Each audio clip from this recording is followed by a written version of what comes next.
Madame. Merci beaucoup pour la parole. Madame la Présidente, honorables membres, Mesdames, Messieurs, en votre titre et qualité, je vous souhaite la bienvenue à cette session de panel qui est organisée par le Caucus régional des femmes parlementaires. Avec votre permission, Madame la Présidente, je voudrais inviter les membres du Caucus qui sont ici présents avec nous à se présenter pour que nous puissions démarrer notre session.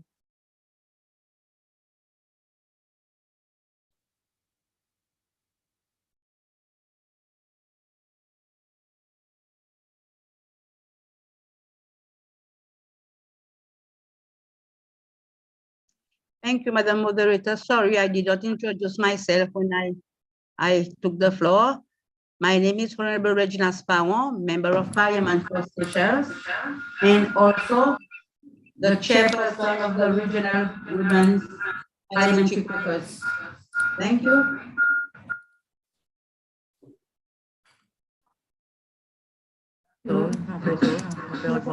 Vous avez coupé votre micro, oui.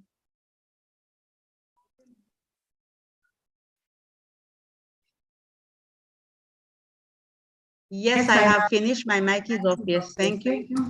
OK. OK. Est-ce que les autres membres peuvent se présenter? Merci.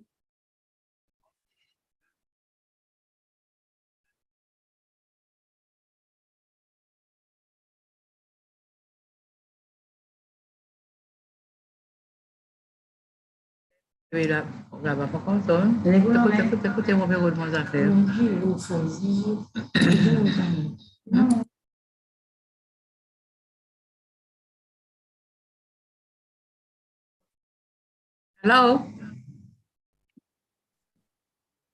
Yes, hello? Oui. Vous pouvez vous présenter, madame. Merci beaucoup. Good morning. My name is Honorable Rosie Bistoke from the Seychelles, and I represent as the chairperson of the SADC Human and Social Special Program, Human Social Special Programs on this committee. Thank you.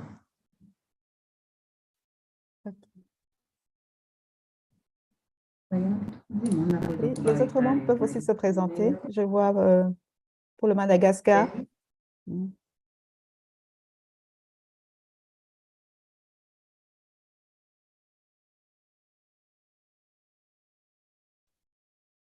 Bonjour, je suis Yemiline Ramadoussou Rakotobe de Madagascar.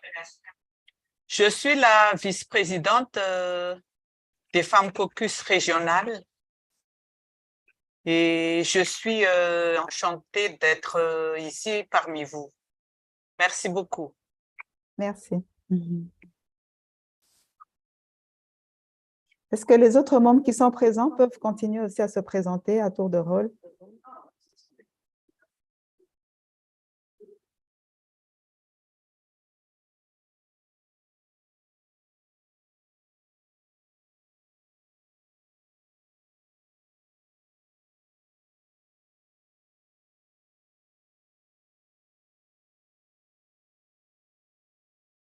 Est-ce que c'est tout pour les membres du caucus des femmes parlementaires?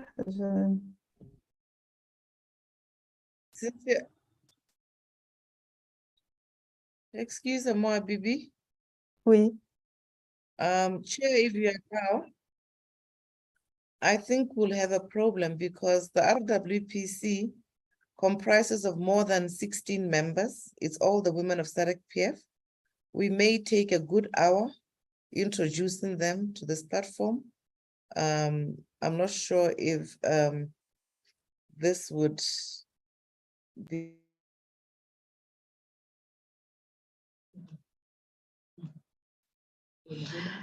Madam SG. Hello, Madam SG.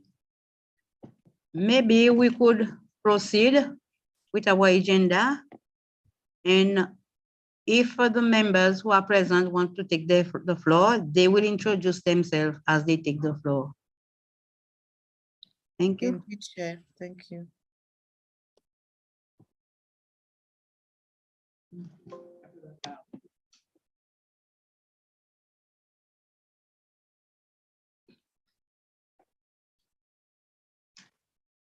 OK.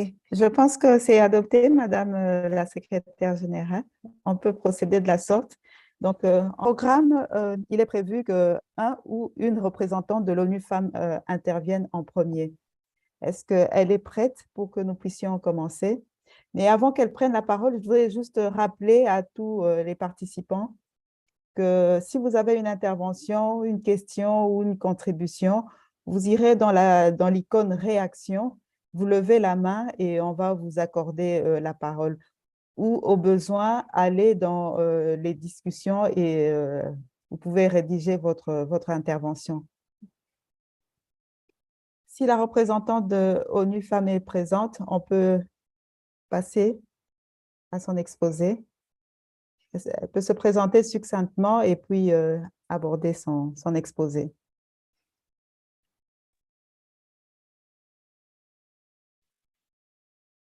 Thank you so much. I hope you can hear me. Just let me know if you can hear me.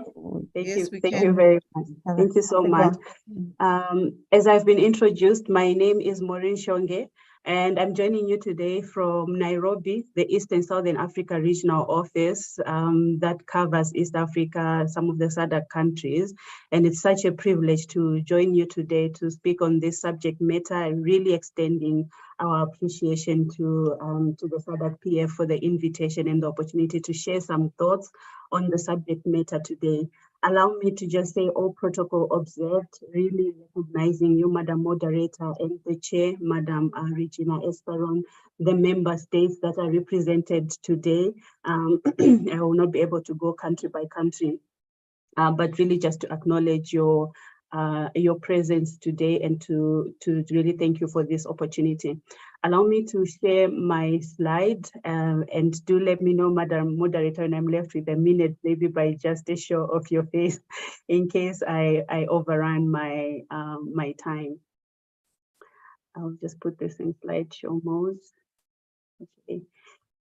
Thank you so very much. I just wanted to start off really looking at the questions related to the subject matter today by just reiterating, and I know I'm preaching to the converted already, the member states, the members of the Women's Caucus, to say the importance of women's political participation is already known, but we just want to reiterate that it should not be a matter of negotiation. Women's political participation is a human right. It is a requirement for democracy. And I think as you engage on the issue, as you advocate on the issue, it is important to emphasize this point. Women's political participation is critical for us to achieve the sustainable development goals. And I think, again, this is something that is critical. We will not achieve the SDGs without women's political participation. They are key. I would also like at this point to emphasize the fact that your participation, women's participation in politics is diverse. They are participating as MPs, they are participating in political parties, in election administration, and that is critical. It is critical because then we have representation of women in different platforms, their voice is heard, and that's important. But we're just seeing still that despite all of this, despite the importance of all this, that women are not represented well in different parts.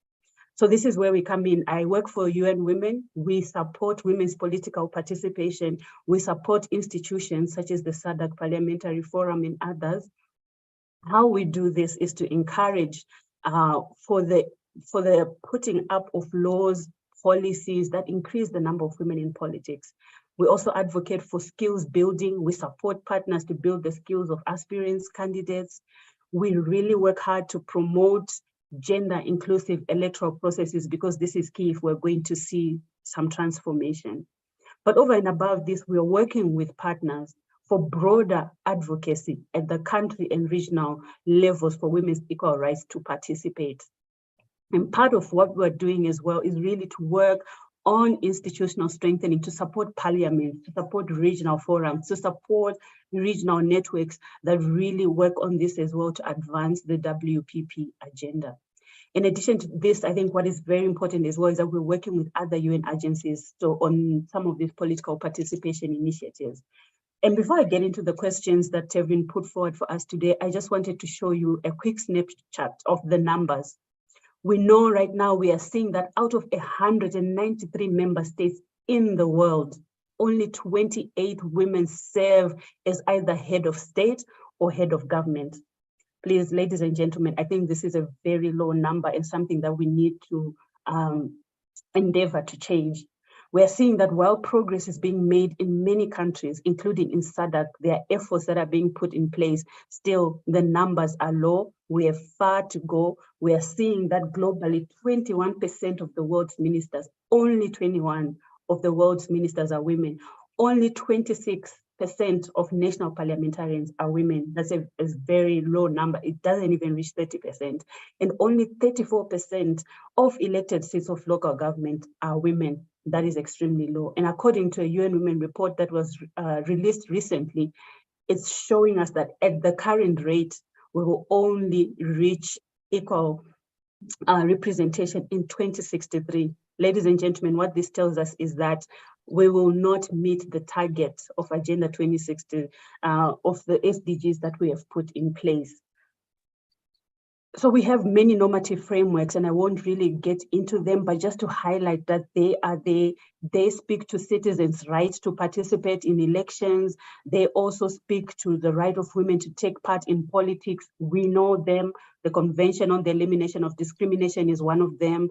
The UN Security Council resolution on women's peace and security that advocates for creation of a peaceful environment for women to participate is another. The AU Agenda 2063, the SADC regional frameworks that we have on gender parity, a bit dated, but we have these frameworks. They are in place and they're supposed to support participation. We also have many different provisions in terms of addressing violence against women. They are enshrined in CEDAW, but they are also in the Declaration on the Elimination of Violence Against Women is there. So the normative framework, allow me to submit, are there. They are well known. We do hope that citizens are aware of them as well, because the first port of call to claim one's rights and to engage is to engage from a perspective of knowledge. So these are the normative frameworks that are there, member states, and I hope you're familiar with them. I hope you're familiar with the provisions, because this allows for effective advocacy, for effective engagement. We have the Maputo Protocol. It is clear, it guarantees comprehensive rights of women to take part in political processes. We have the UN General Assembly resolutions that are calling on legislative authorities, such as yourselves as well, to look at zero tolerance for violence against women, which we know can be a hindrance to political participation. And very quickly, there are targets that have been set, just to remind ourselves that we've been setting targets over the years. We have set targets in CEDAW where we said we want concrete measures for women to take part in politics. We then moved to ECOSOC in 1990, and we spoke about, we would like to have 30% by 1995, 30% representation of women. We also set a target to say by the year 2000, we would like to see 50% representation of women in politics. Ladies and gentlemen, allow me to submit that that did not happen. It did not come into fruition. We then moved to 1995. Through the Beijing Platform for Action, we set new targets. Member states sat down and they said, let's aim for gender balance. Again, that was not met. In the year 2000, we went back slightly. We spoke about 30%. We spoke about measured progress towards, women's political participation and achieving this gender balance. Now, again, in 2015, we set targets, a planet 50-50 by 2030. But as the studies have shown, the statistics I've told you have shown, is that we are not going to reach this target again. So what can you do as members of parliament? And I'll speak also what citizens can do. And I think as members of parliament, you're already doing this, and there's a lot of opportunity for engaging with the citizens on political participation, one of which is through the public consultations. This can be virtual, this can be physical, through the Hansas. I think if these are publicly available, if citizens are aware of them, they can engage with the content of what is being discussed in parliament. Open days at parliaments in your countries where thematic issues can be on display. They can be an opportunity to make sure that citizens are aware of some of the critical issues using various strategies, knowledge production. information that comes out of Parliament that the citizens can see, exhibitions, use of social media. Really, I think what I'm just trying to say is that we need to demystify Parliament for citizens to engage, especially on this critical area as well. And this is just some strategies that I'm making a suggestion to. Coming to the question of how can citizens then promote political participation themselves, they have to support also the regional and national institutions so that they can implement the commitments to end violence against women. Through this, they can do this through advocacy on the specific issues that they think are critical for SADC Parliamentary Forum to look at, but also for their own national parliaments to look at in terms of violence.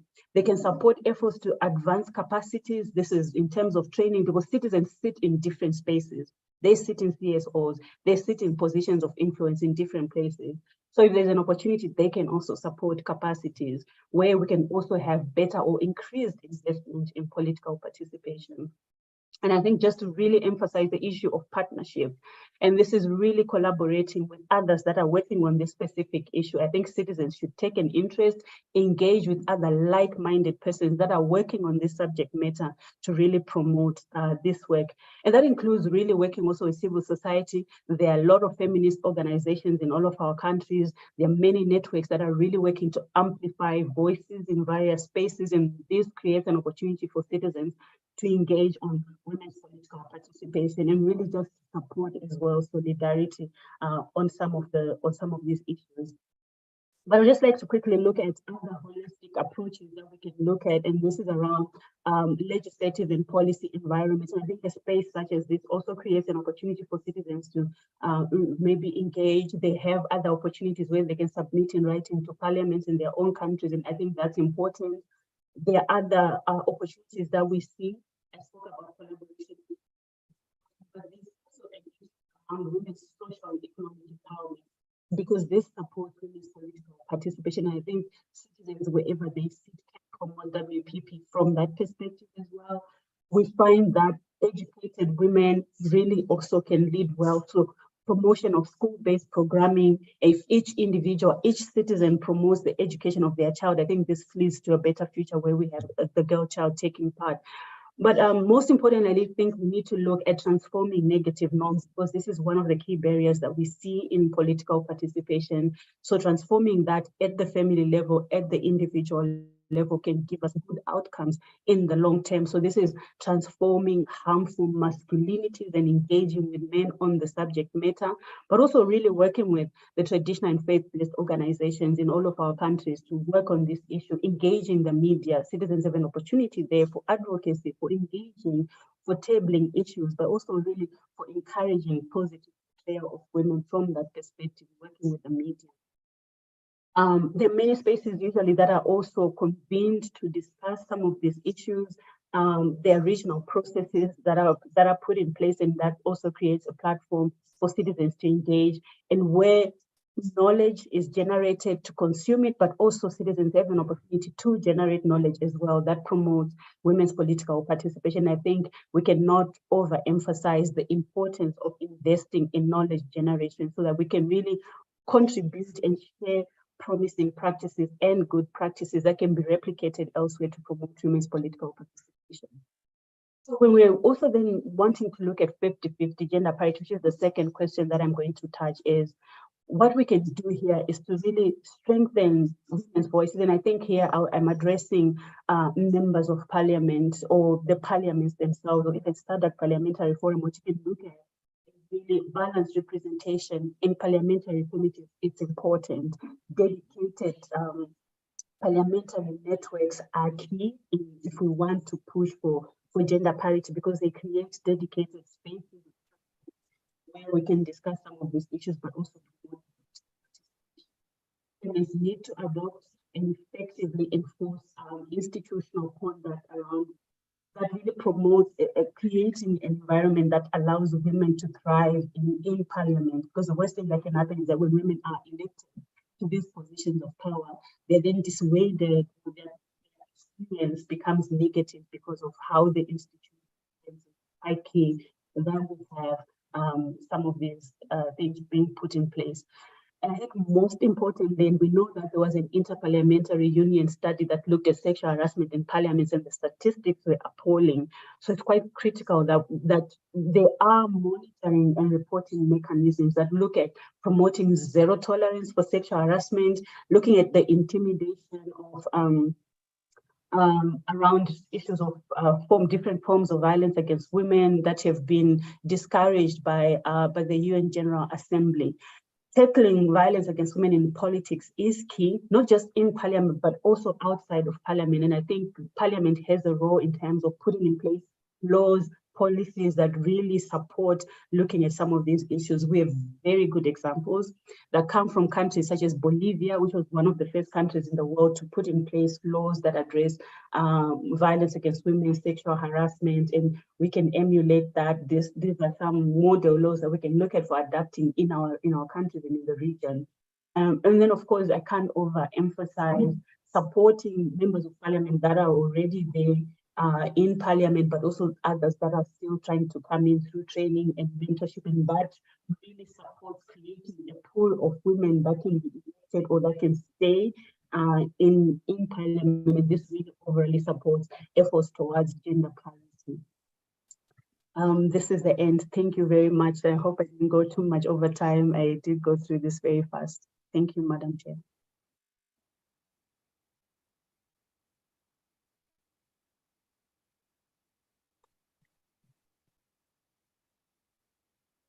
Merci, Madame Maureen. Vous avez respecté exactement le temps. Merci encore pour votre exposé qui a été clair. S'il y a des interventions à ce niveau, vous pouvez toujours lever la main, on vous accorde la parole. Sinon, nous allons passer à l'exposé suivant. Y a-t-il des interventions?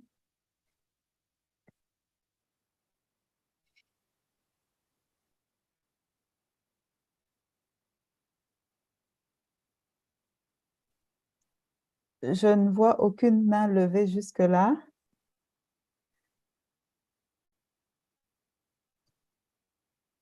Je ne vois aucune main levée. Nous allons passer à la deuxième intervention qui est Women and Law in South Africa. Je ne sais pas si elle est déjà prête. Il ou elle déjà prête.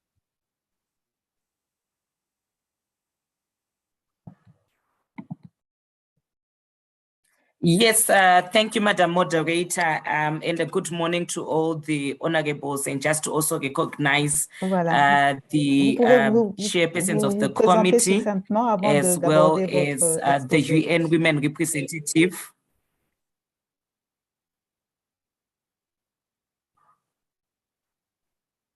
Thank you so much. My name is Fadzai Traquino, and I'm the Director for Women and Law.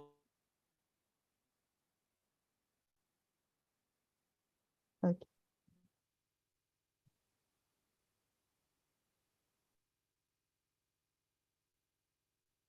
Vous avez la parole, madame.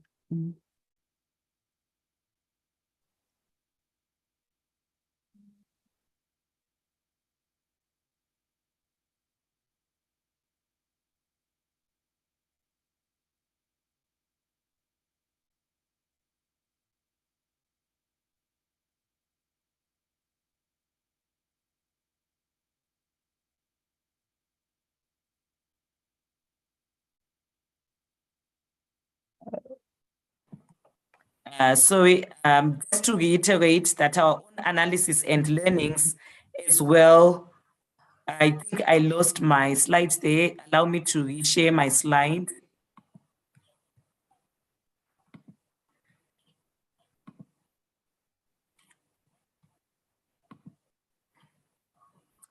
Thank you. Apologies for that. Just to say that, as Madam Maureen already shared, I think the fact that we do have national and regional and international instruments really makes it easy for us as a regional bloc. However, where we are lacking is that we've noticed that a number of governments have adopted affirmative action measures, including the adoption of legislation, action plans, and the introduction of institutional mechanisms that are aimed at equal opportunities between men and women in the field of decision making, but we are not still seeing the numbers, except for a few countries where we have seen the political will matching what is it's their constitutional framework, their legislation and action plans. So many countries still fail to prioritize gender equality. And this is really not because they do not have legislation or that their constitutions do not provide for it. So there are a number of issues that still need to be addressed beyond the aspect of legislation. And out of it, I will start to speak to issues to do with electoral laws. So if we're looking at the political participation field, we notice that in most of our countries, research that has been done shows that we tend to vote for political parties and not for individuals. Our political systems or electoral systems have become expensive and exclusionary to those that do not have resources, such as women, young women, people with disability, because you require a lot of resources to campaign. But in reality, people are not necessarily voting for the individual. They are voting for political parties. So an overhaul needs to happen in terms of reviewing even the electoral systems in our country. So WUSA has proposed through a model, gendered Pan-African model law, to propose that we adopt what some of our countries have done in the region, where they've completely reformed the electoral law from the winner-take-it-all system, which is very competitive and excludes those that do not have resources, to adopt a proportional representation system. With the proportional representation system, it allows the political parties to contest as political parties, and the electoral management body then requests a party list that is then allocated candidates based on a zebra listing process. So the list starts with, for instance, a female, a male, a female, a male, and that allows for more numbers to be secured. We've seen this in Namibia. We've seen this in South Africa. We've seen this in Rwanda. We've also seen this even in East Africa, these models of electoral systems that allow for more numbers of women. And this is really the way to go. We've also noted with concern that political parties are not regulated. And because most of our countries do not regulate political parties, they're like social movements that regulate themselves with their own rules and policies. And a lot of these fly in the face of international and regional instruments that allow for gender parity. The top leadership of most of our political parties in our countries are dominated by men. So when we are even thinking about a head of state becoming a woman, you notice that the equation does not work, because already the leaders of these political parties are not women.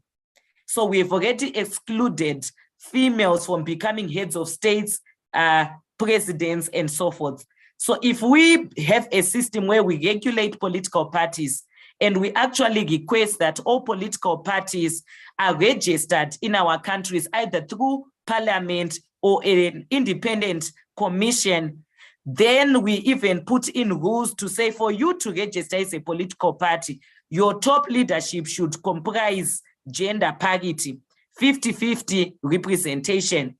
It then makes it easy to actually have the women there. We've also noted that in some of our countries, political parties benefit from taxpayers' money through the Political Parties Finance Act or similar legislation that allows political parties to be funded through government resources. So we recognize that because they are receiving these resources, why should we not allow them to be accountable on the action plans or the commitments on gender equality? So we can actually use this mechanism to say, to incentivize political parties, those that meet the requisite numbers in leadership of women that are represented in their political parties can get a certain allocation of state revenue. When these resources are allocated to them, we even further go to request that a certain allocation of those resources be ring-fenced to support the campaigns, the programs of women in their political parties so that the women become more visible. The issues related to gender-based violence in most of our countries have become a barrier and a hindrance to women's participation, not just in political and electoral processes, but also in public spaces, in bodies, corporate institutions, including even in civil sector or public sector. Our countries do not have strong legislation to criminalize or to sanction sexual harassment, to criminalize perpetrators of political violence during campaigning periods, during electoral processes.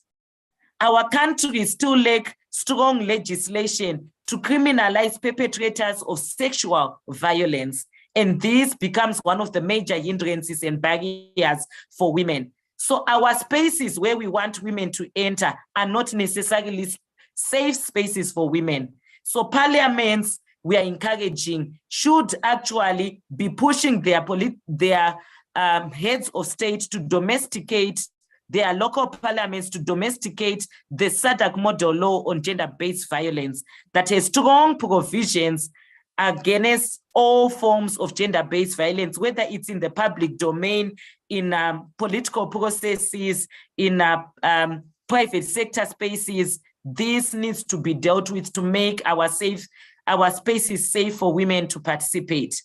We also need to deal with one of the elephants in the room, recognizing care work. So for a number of years, we have always recognized that women do have multiple roles in our society, but our laws, our policies are still not recognizing care work. So we need parliaments to actually debate around this particular issue, raise awareness on this particular issue, come up with interventions at law and at policy level to reduce and to redistribute care work so that women do have time to be able to participate in spaces of decision making. So if you're a member of parliament, you're still nursing, how is your parliament accommodating you within that space? If you are a young woman aspiring to be a leader of a corporate body, a political party, what is the legislation and the conducive environment to support you both for your gender responsibilities as a mother, as a worker, and also to do the national duties responsibly? So these are the areas that women tend to struggle with, but are not catered for. Our social security is also very weak to protect and support women within these multiple roles. So we need legislation, we need policies, we need our governments to allocate resources towards these kind of interventions. We also need to recognize the role of the media. In a lot of our countries, we do have laws related to media, but our laws related to media are only regulating institutions. They are not regulating the content that comes out of media, except if the media is producing offensive content like nudity and so forth. How about the stereotypical messages that the media continues to churn out from their various platforms that have created the stereotypical social norms in our society? So we also need to look at media laws, the media space, and go beyond just using the media as a tool for raising awareness, but regulate the media in terms of its conduct and its content, and put sanctions around negative stereotyping of women. Lastly, I want to speak around resource allocation. For women to be able to participate in decision-making, we need to allocate resources towards education to ensure that girls remain in schools, girls are retained in schools, so that we have the requisite numbers of women and girls, especially when it comes to those industries that are male-dominated, the STEM-related corporate bodies in the ICTs, in the extractive industries, amongst others. These sectors are still dominated by men. But part of the shortcomings is that we've not been able to retain women within those spaces because of the working conditions, because it is very difficult to have women to keep their jobs within those spaces. Also because of sexual harassment, because they are male-dominated sectors. So how do we retain women in the STEM-related fields so that they actually we begin to see the numbers even at decision-making levels? So I want to leave my case there to say resource allocation becomes of paramount importance. So even as we are beginning to discuss budgets in our parliaments, how much of those resources are going towards supporting women? It also brings me to my last points around monitoring. So we need data as parliaments. Are we monitoring our fiscal policies to ensure that even if we have a gender responsive budget, but how much of that money actually goes towards the programs that support women? That requires intensive monitoring. That requires us to do research further than that. So data is also something that will also recommend parliaments to do inquiries, to do research, to also request for the data. I thank you.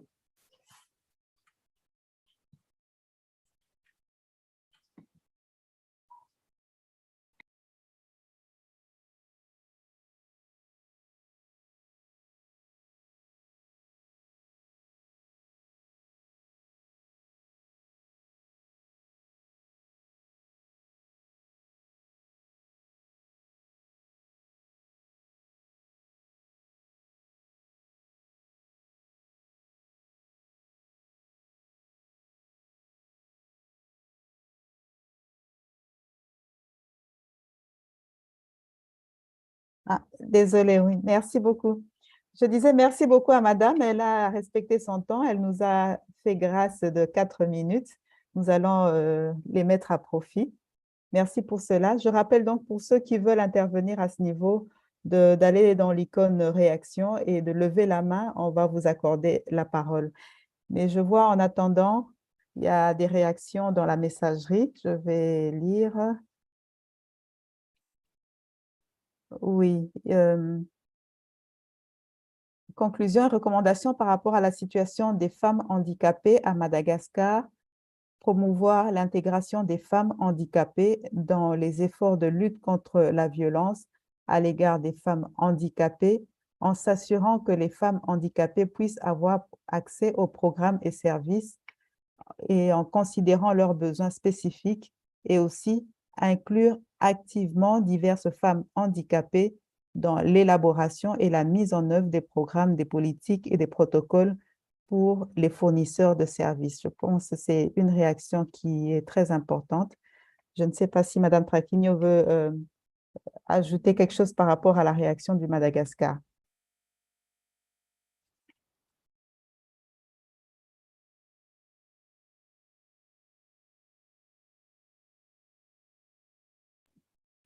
Good morning, and thank you for that comment. Yes, indeed.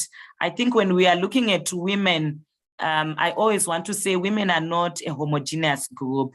Within the category of women, we have young women. We have women with disabilities. We also have rural women within that category, amongst other categories as well. And we have to recognize that all these women have different needs and different requirements. And a lot of times, because we want to treat them as one homogeneous group, we begin to exclude other women. So with women with disability, we also need to recognize that most of our countries have already signed the convention that requires us to ensure that women with disabilities, we support their political participation. We also support their participation in all levels of decision-making. What most governments have done is to ensure that as they reformed their constitution, they've also put in provisions for a quota system to allow for representation of the various categories of women. So young women should be represented, women with disabilities, but this mechanism through a quota system. So I feel that these are some ways that we can also adopt to ensure that there are quotas in all levels of decision-making, from national assemblies or parliaments to local authorities to corporate bodies, where we reserve a quota for young women, we reserve a quota for women with disabilities. Thank you.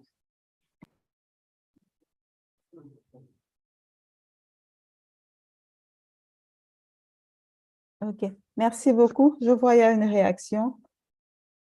Honorable, vous avez la parole.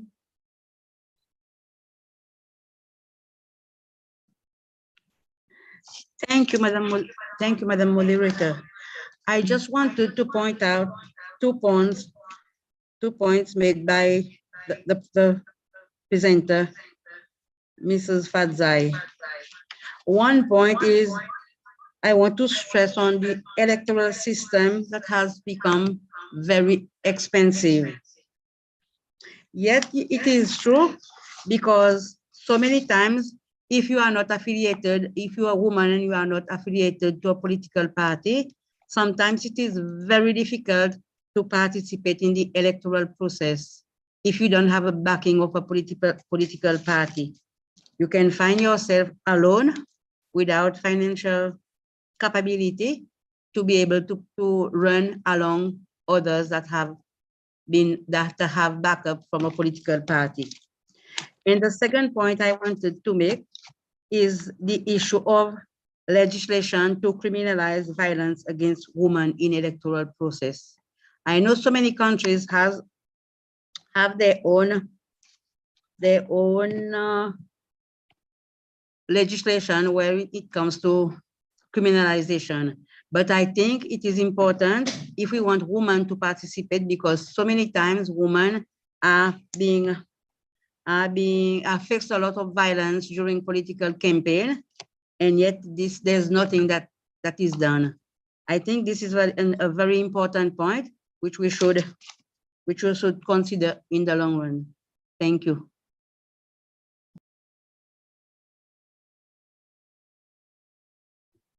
OK, merci beaucoup. Y a-t-il une autre réaction par rapport à l'intervention de Madame Traquigno? Sinon, nous allons passer au prochain exposé de la SADC ICF avec Madame Paulina. Y a-t-il une autre réaction?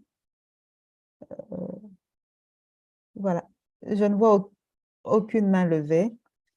Je vais demander à Madame Paulina de prendre la parole pour la représentation de la SADC ICF.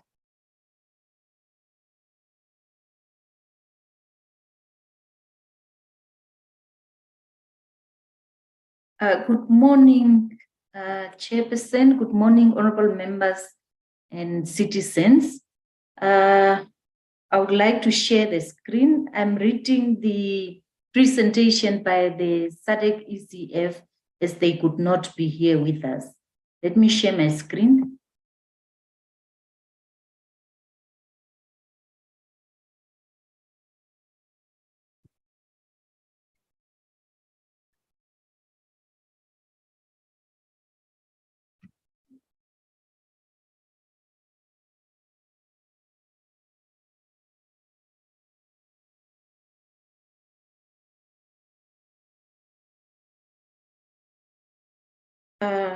Can you all see my screen?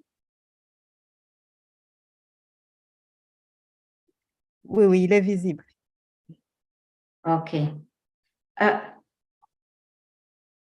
Yes, as part of its introduction to this platform, the ECF SADC informs the audience that it recently, in 2021, undertook a study in collaboration with International IDEA on the participation of marginalized and underrepresented groups, women, youth, persons with disabilities, and minorities in the electoral process in the SADC region.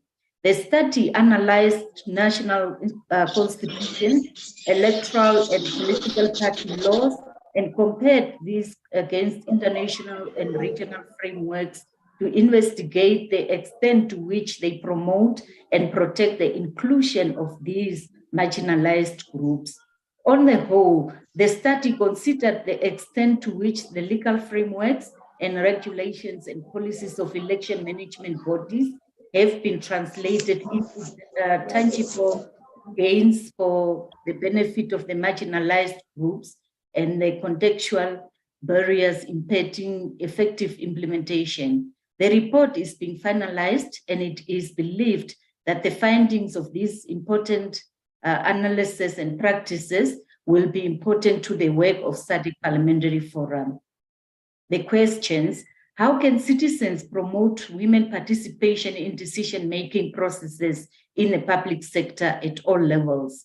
In responding to this question, I will reflect on some of the trends relating to female representation and participation in decision-making processes at the leadership level of election management bodies. Related to this is the need to explore the legislative framework governing the EMB powers over issues relating to elections. Most SADC countries have EMPs in the form of independent electoral commissions, and a range of EMP models have been adopted, for example, governmental, mixed, and independent models.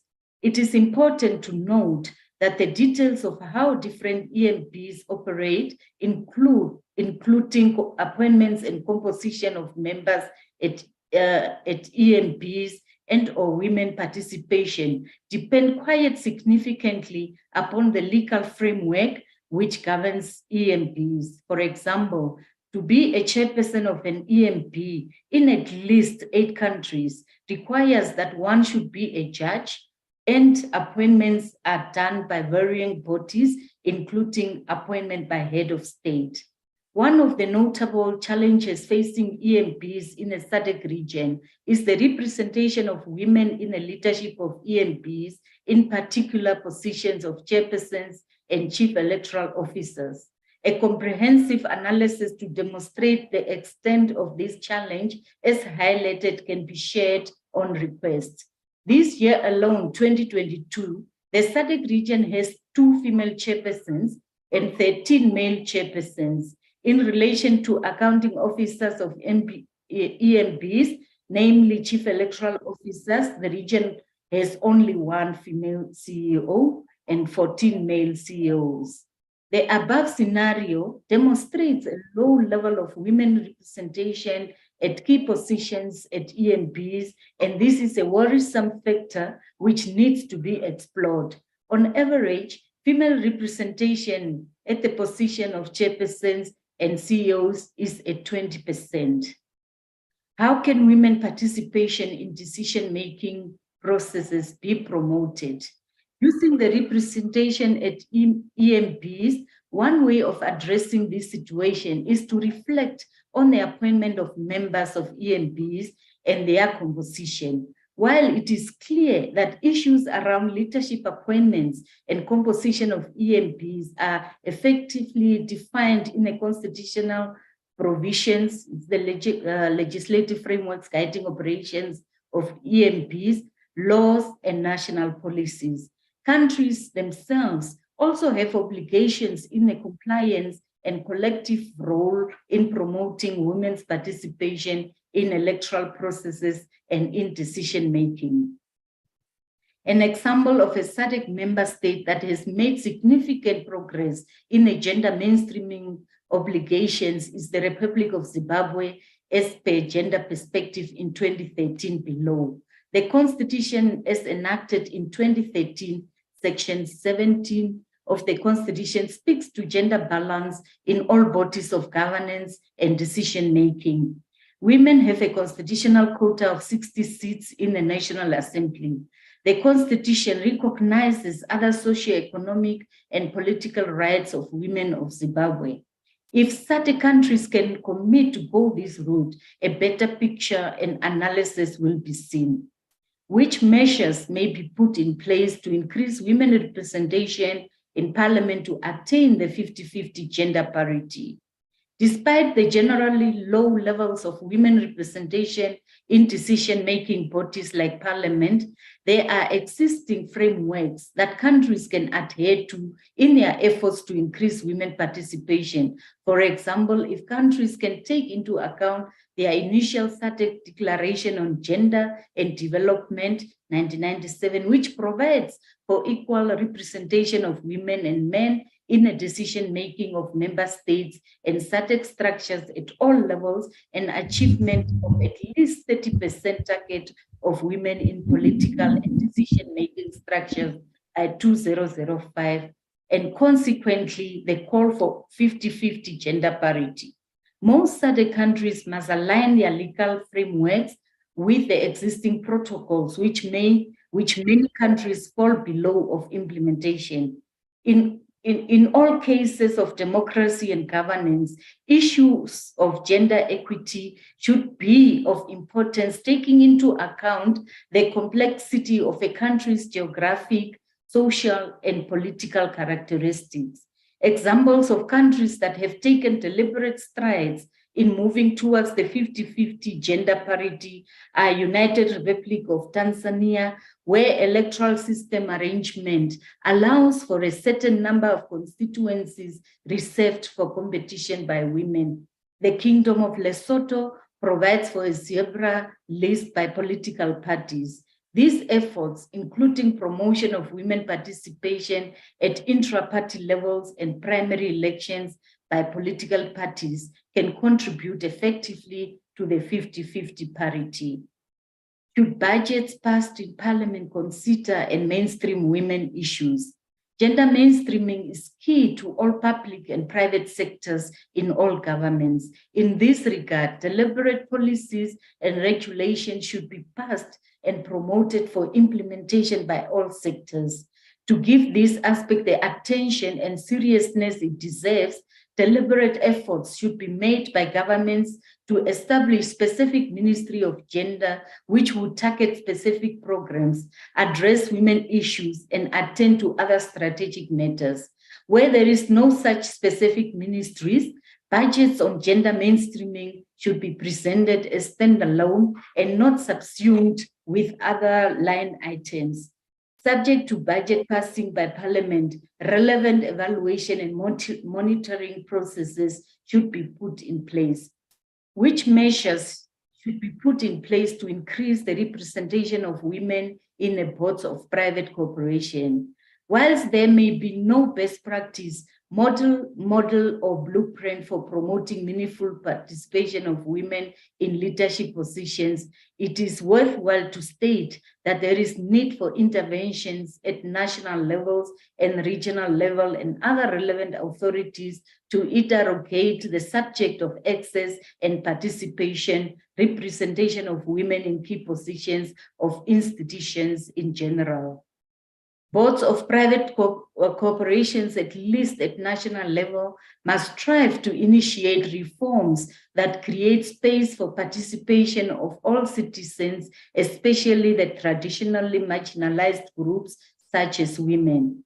The ultimate goal for this initiative is to ensure that political and democratic processes in a country are inclusive and facilitate free and meaningful citizen participation in decision-making, especially at policy or board level.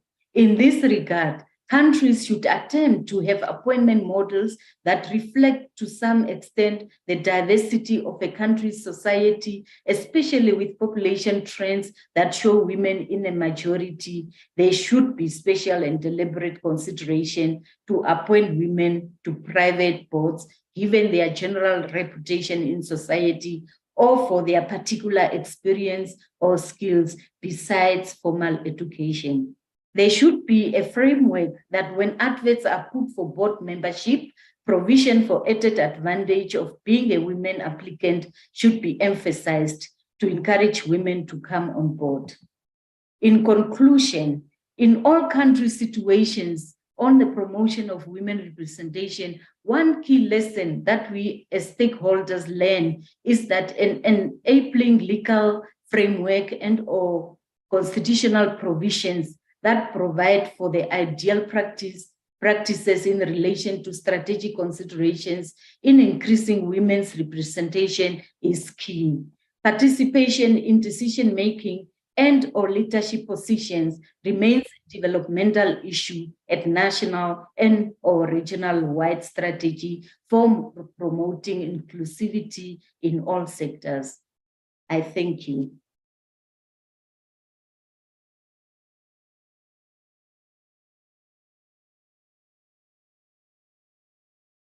Merci, Madame Paulina.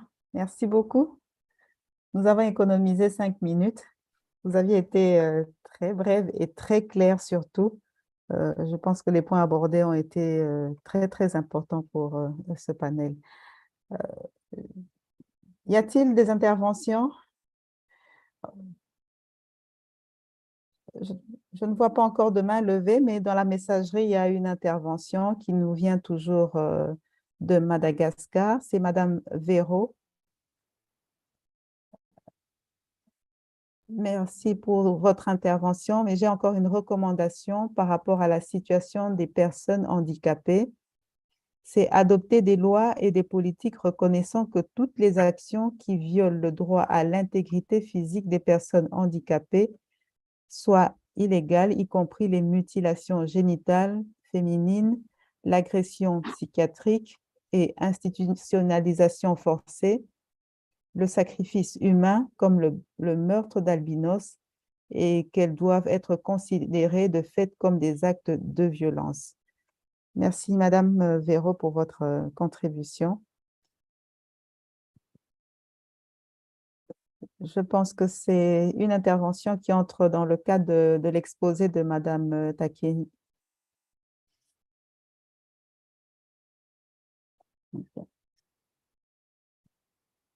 Je ne vois toujours pas de main levée. Je ne sais pas si on peut poursuivre avec la prochaine intervention, parce que je ne vois aucune main levée.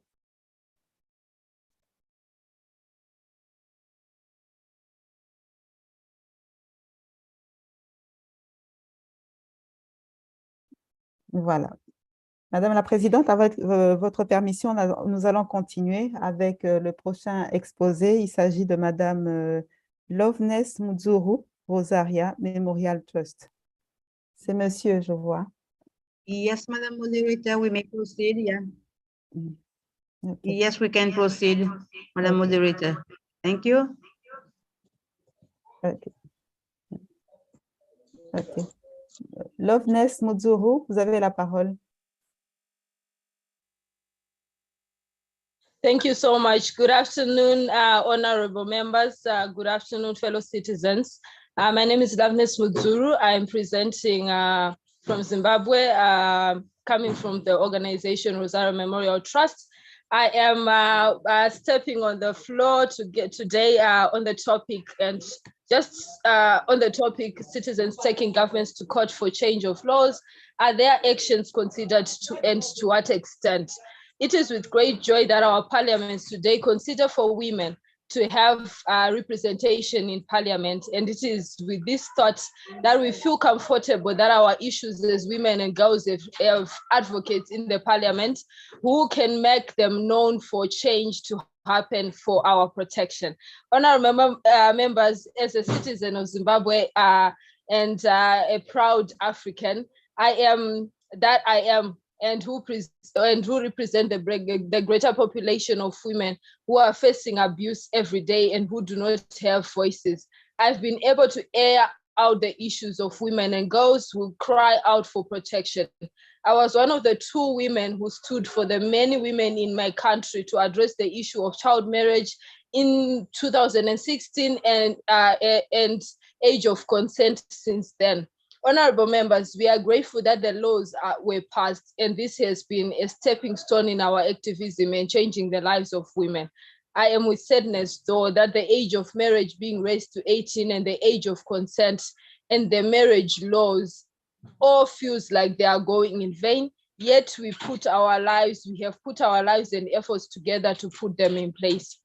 Why do I say this, honorable members? This is due to the programming of interventions that follow the enforcement of these laws and the gaps that are still there in these laws. as citizens, we have made petitions for bills to be passed, but it seems and it feels like we are lacking the support of more members of parliament. I don't know. I do not know why. It takes too long for our petitions to be heard, yet many girls and women are getting abused and every day and making headlines in the newspapers and on social media. So therefore, it is not that the situation is not getting to their ears. So today I'm not going to do the blame game, as I feel I'm equally to blame for not lobbying enough, but I'm calling upon members of parliament here today to bring back the issues to debate. But why debate, honorable members, when we have had young women and girls who you gave the place to speak in these public hearings for the past 4 days and have issues showing on your screens whenever you scroll on your phones? It's a matter of checking them and passing the laws for criminalizing of perpetrators. We have stood and put our lives out as real and typical stories, hoping for change, but the numbers are going up each day. And sometimes I feel ashamed to be the Loveness Muzuru who took the government of Zimbabwe to court to address child marriage and age of consent and advocating for programming to address issues of women like economic empowerment, mental health, education, health, not to talk about maternal health and sexual reproductive health rights and services and access to justice. I feel the support we have been getting from our governments is not adequate enough, and very little budget allocations to ministries of women's affairs, Ministry of Education, Ministry of Health, the Department of Social Welfare, where we do not hear allocations for women and survivors of GBV. Is it just me who is seeing girls below 18 who do not hold a university degree walking down the streets with pregnant with a child, or have a child at their backs, or are holding another child in their hand? Is it just me, honorable members? I know we walk different streets, as either I'm walking in the rural streets or the high density area streets, but I do know you have access to internet and we are suffering. I work for Rosario Memorial Trust, an organization which promotes girls and young women to influence policy making in the country and the region as well, through enabling girls to participate in influential spaces. As Madame Tranquino highlighted, that women are unable to participate due to their social responsibilities. This has been an issue with the initiatives that Rosario Memorial Trust does, as these women sometimes are unable to participate whenever they are given the support to do that. But because of the issues to do with gender-based violence on the very day that they are supposed to participate, where the male will deny them to do that. Women participation in decision-making is changing even down from the traditional courts with traditional leaders, where we have seen our engagements when facilitating for the chief's commitment in Uzumba Maramba Fungwe, where women are not allowed to speak, where men are. The situation is changing with men allowing the women to be part of the engagements. But is it enough? We need more of these in most decision-making processes. The strategies are there, members of parliament, but they need more of your support. We cannot keep relying on donor funding, and at the end of the day, they dictate how they want the funds to be used, with very little regard of the problems at hand. Like what we have heard in previous submissions over the days, Africa is rich, and Southern Africa is even more rich. And all that is needed is to prioritize the funds, taking the problems facing the citizens, that are faced by the citizens, and taking them personal, and then channeling the efforts in that direction. Allow me, honorable members, to take this opportunity to make my recommendations that we need citizens to be part and parcel of the decision-making on budgets, and their issues included accordingly in the budgets, I emphasize.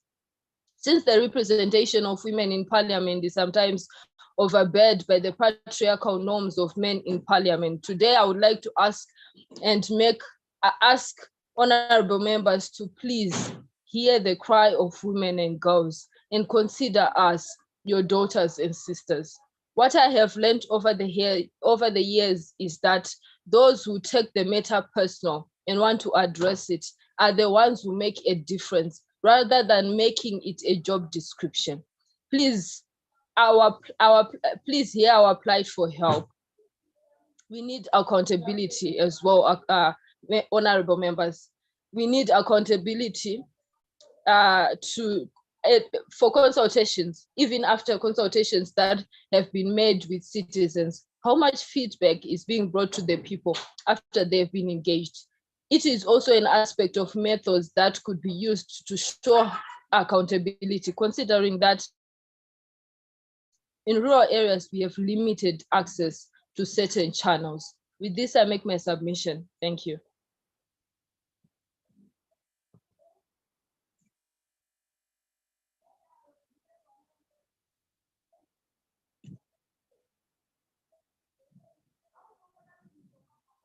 Merci.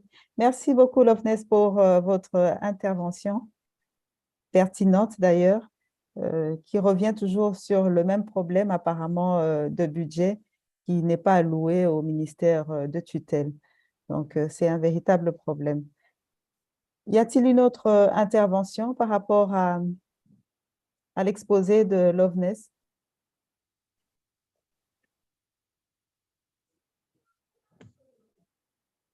Si vous voulez intervenir, vous levez la main, on vous accorde la parole, s'il vous plaît.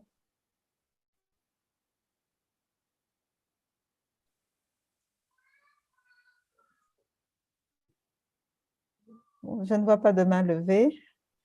Nous allons passer à l'intervention suivante qui sera faite par Madame Natasha Seketa. Si elle est prête, elle peut prendre la parole. Madame Natasha Seketa.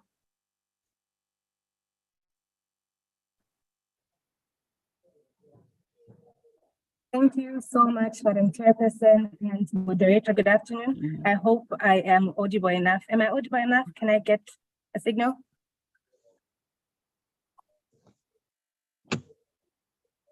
Awesome. Thank you so much.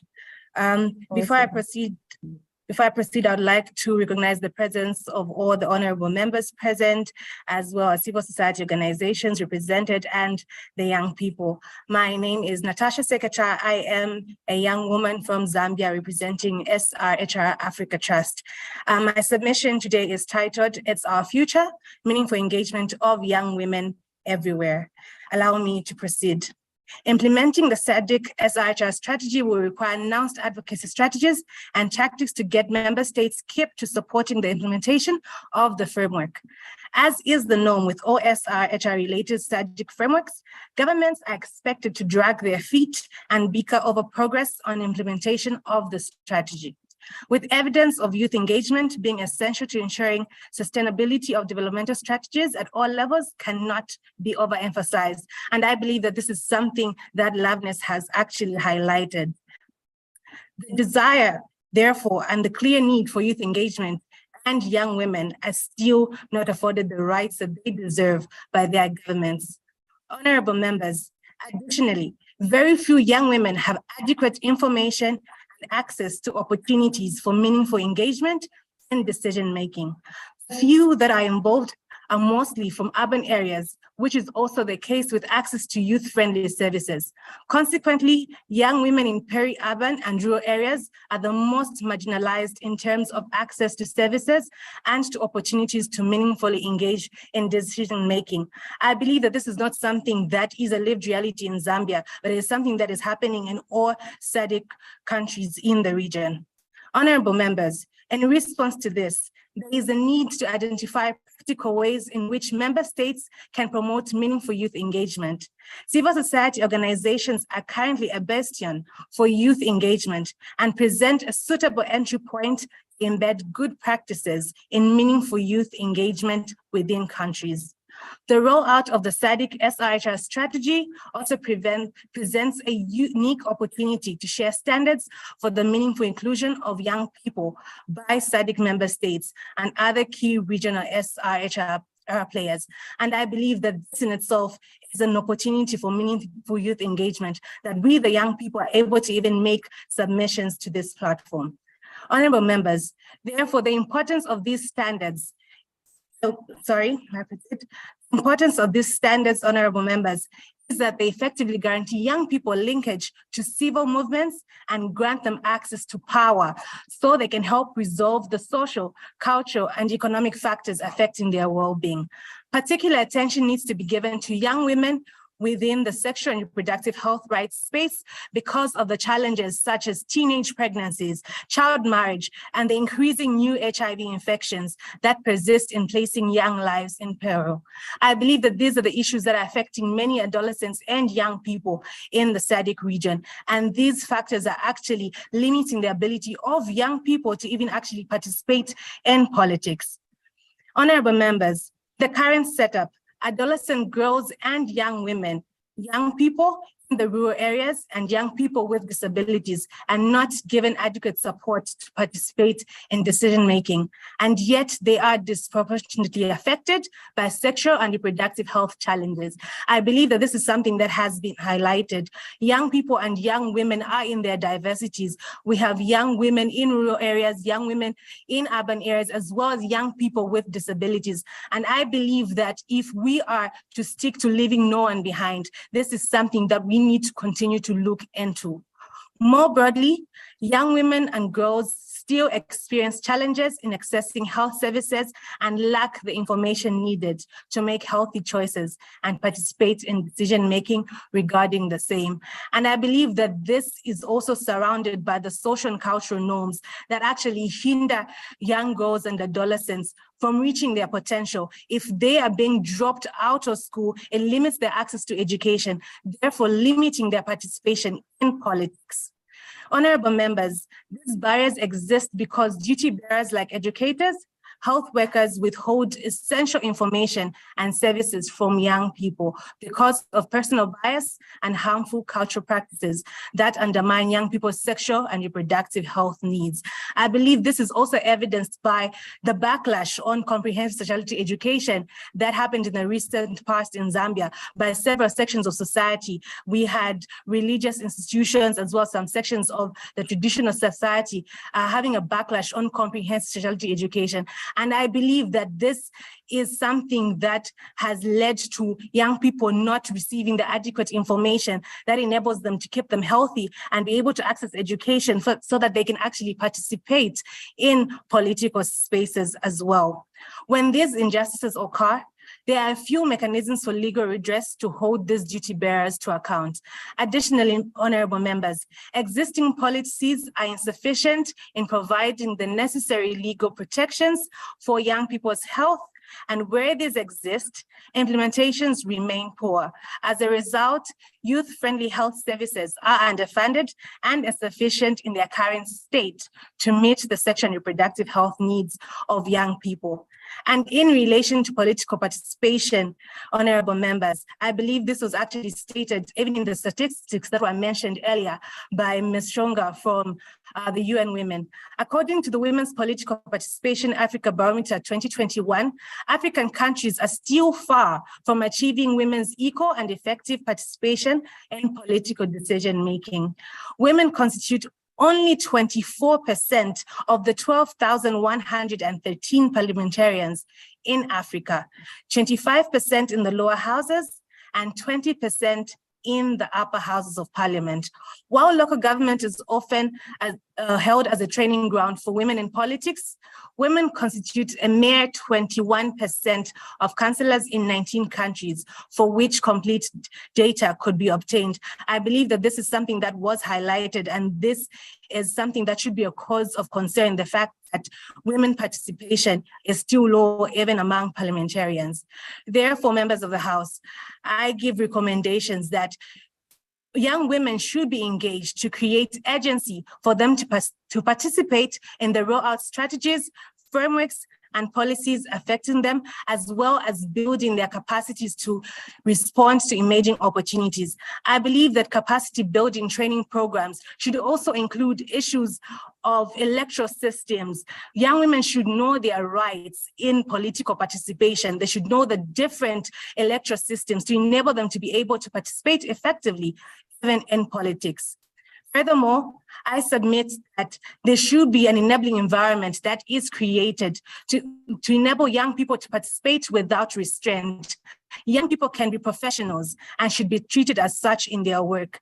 Young people should seek opportunities, build knowledge, and use participation opportunities to provided to lead change at all levels. And I believe that it's not just enough to believe in young people, but resources should be handed down to them. Opportunities should be given to them.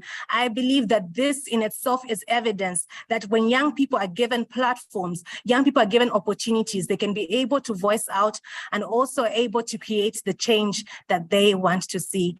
With these few submissions, I submit. Thank you so much.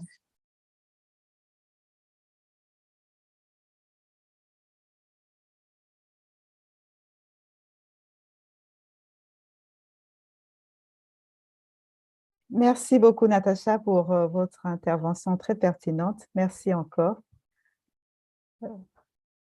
Oui, je vois une main levée de Madame l'Honorable. Vous avez la parole. De Seychelles. Madame, vous avez la parole.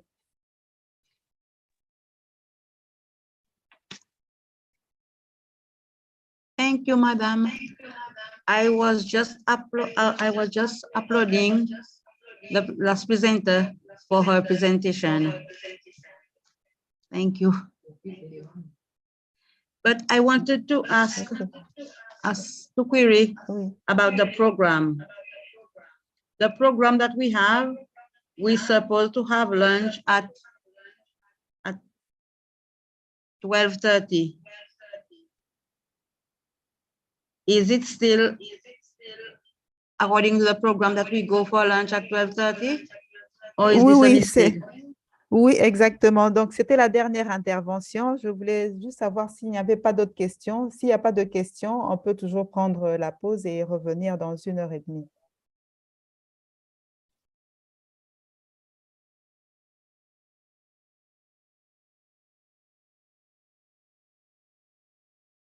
Oui, Madame Picardo, vous avez la parole.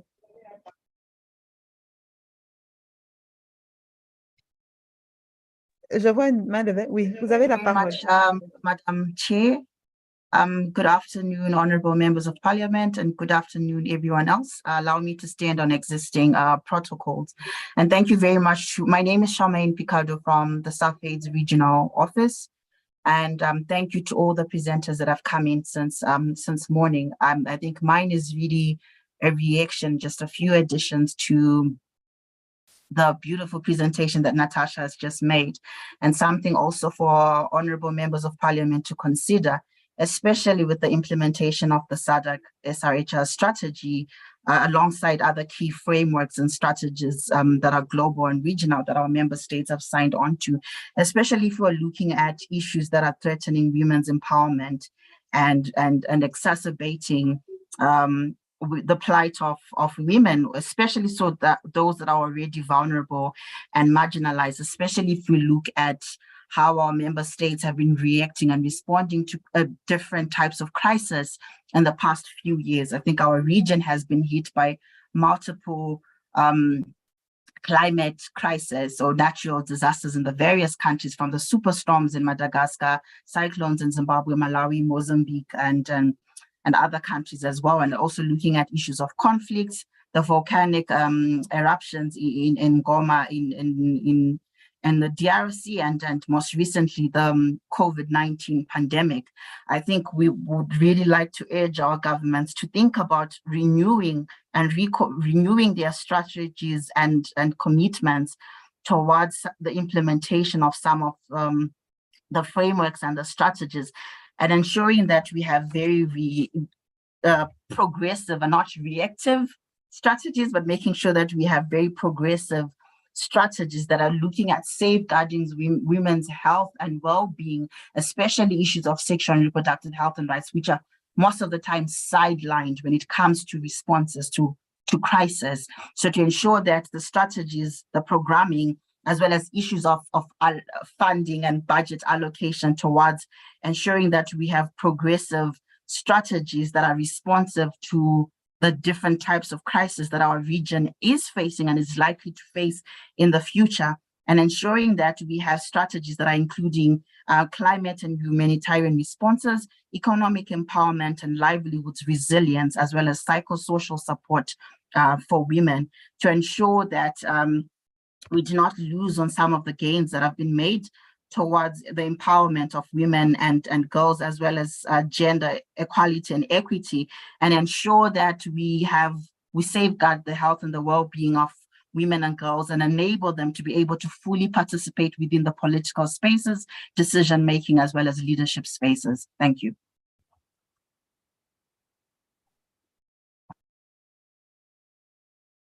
Merci beaucoup, Madame Sherman, pour votre intervention. Merci encore.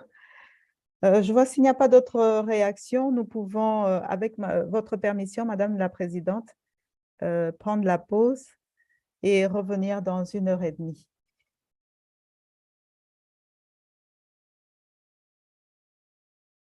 Okay, yes, thank you. We may proceed with the break. Thank you. Baby, apologies. The program indicates the time. Are we changing that time? Because we may not have presenters who have been given the program.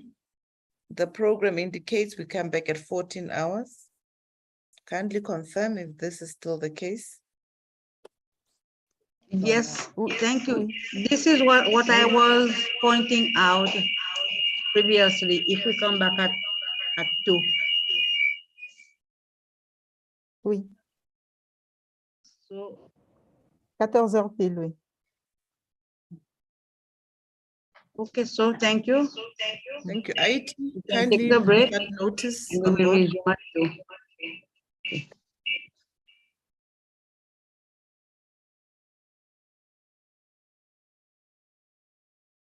Okay. Merci beaucoup. À tout à l'heure.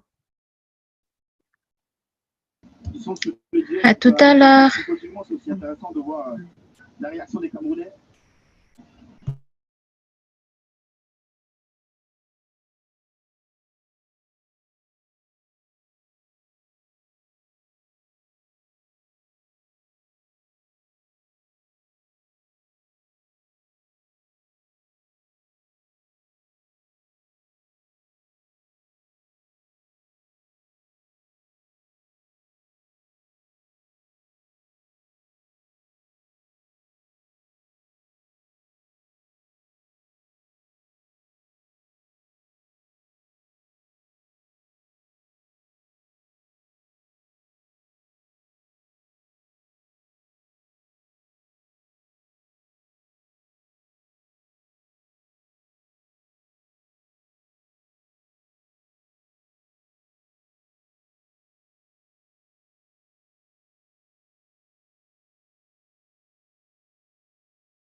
Good afternoon, Ms. Bibiche.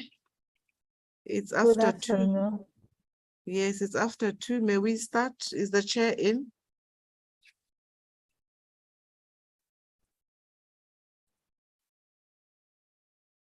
Madam Chair, we may wish to start the meeting in view of the different time zones, including yours, where you're already into the evening.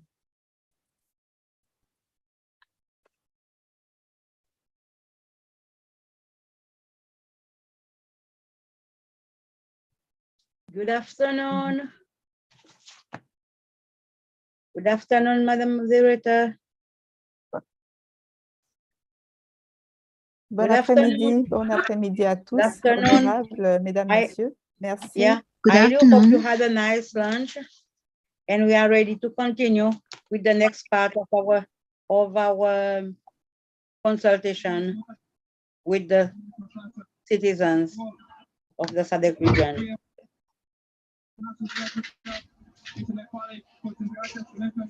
Voilà, nous allons commencer. J'espère que le ou la représentante du secrétariat de l'unité genre de la SADC est prêt pour l'intervention. On va lui accorder la parole.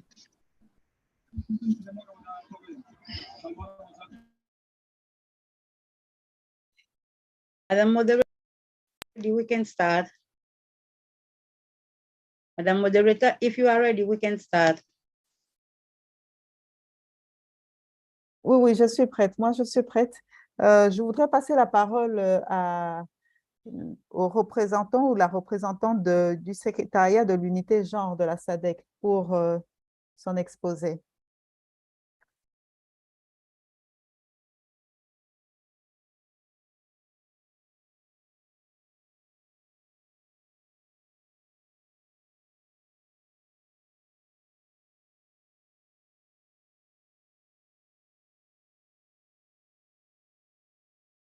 L'unité genre de la SADC n'est pas prêt.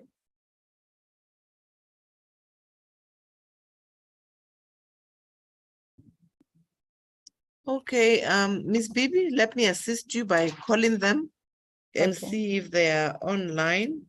In the meantime, we may check if SADC is available and make sure that all our lined up,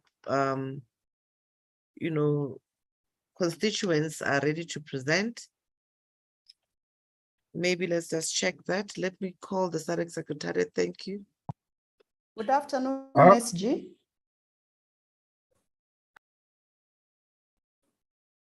She's right there. Thank you so much. Thank you so much, Moneti. Thank you. Thank you. I thought that maybe it was somebody else who was supposed to. Merci, Madame Natamana. Vous pouvez vous présenter succinctement avant de commencer votre exposé. Afternoon, Botswana.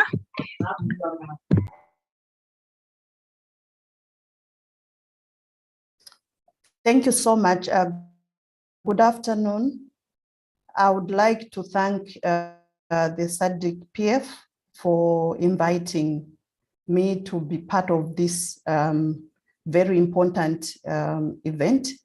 My name is Namatama Mildred Pumulo Sakavilo. I'm currently based in Pemba, Cabo Delgado province in Mozambique. I'm the gender advisor under the SADC mission in Mozambique. In short, SAMIM. I hope I'm clear.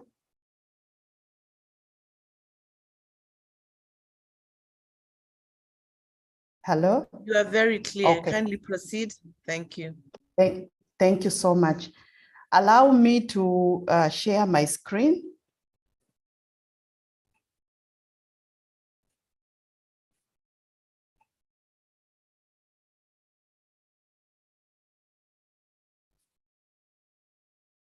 Is it showing?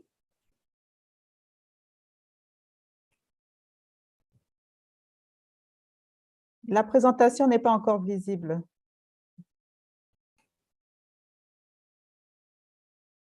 Okay.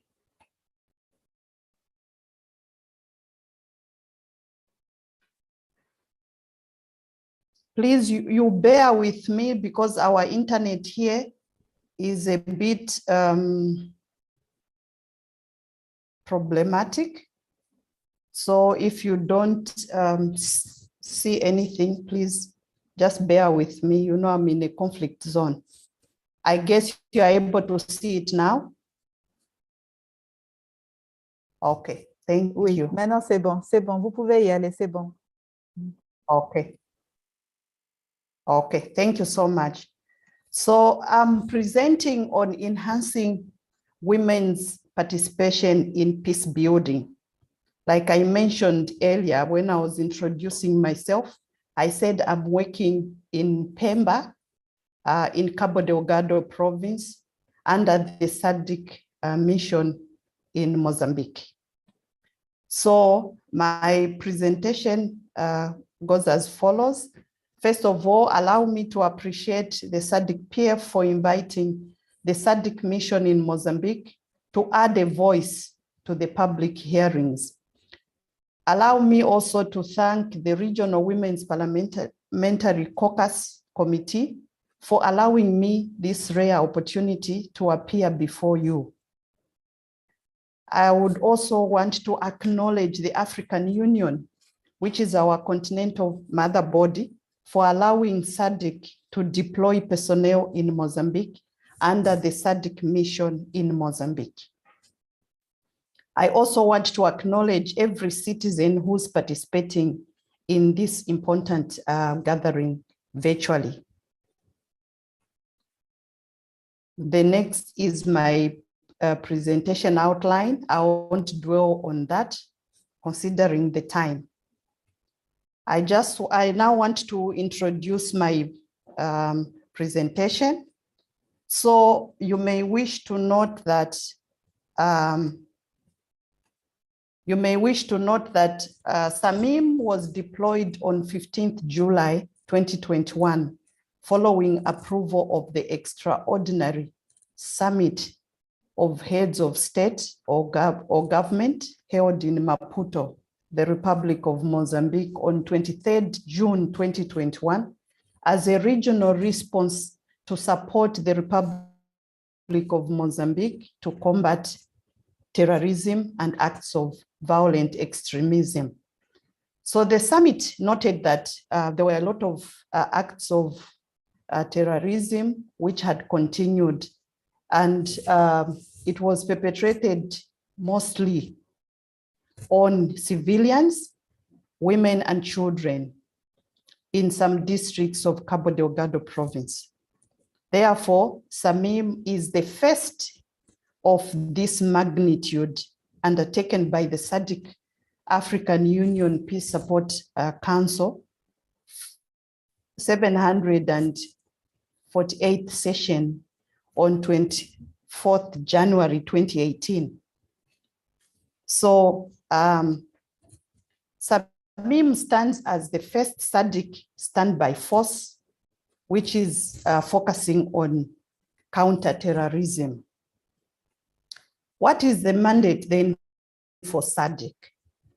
So SAMIM was deployed to Mozambique to support Mozambique to combat acts of terrorism and violent extremism by neutralizing the threat and restoring security in order to secure the environment. The other mandate is to support the Republic of Mozambique to strengthen peace and maintain security. We are also here to support Mozambique to restore law and order. We are also providing logistics and training to enhance FADAM capacity to combat terrorism. We are also providing support to the government of Mozambique in collaboration with humanitarian agencies to provide relief to the populations affected by terrorism activities, which are mostly the internally displaced as we speak, who are in host communities. So the background then to mainstreaming gender in peace building. is that the contribution of women as a powerful force for peace has long been acknowledged.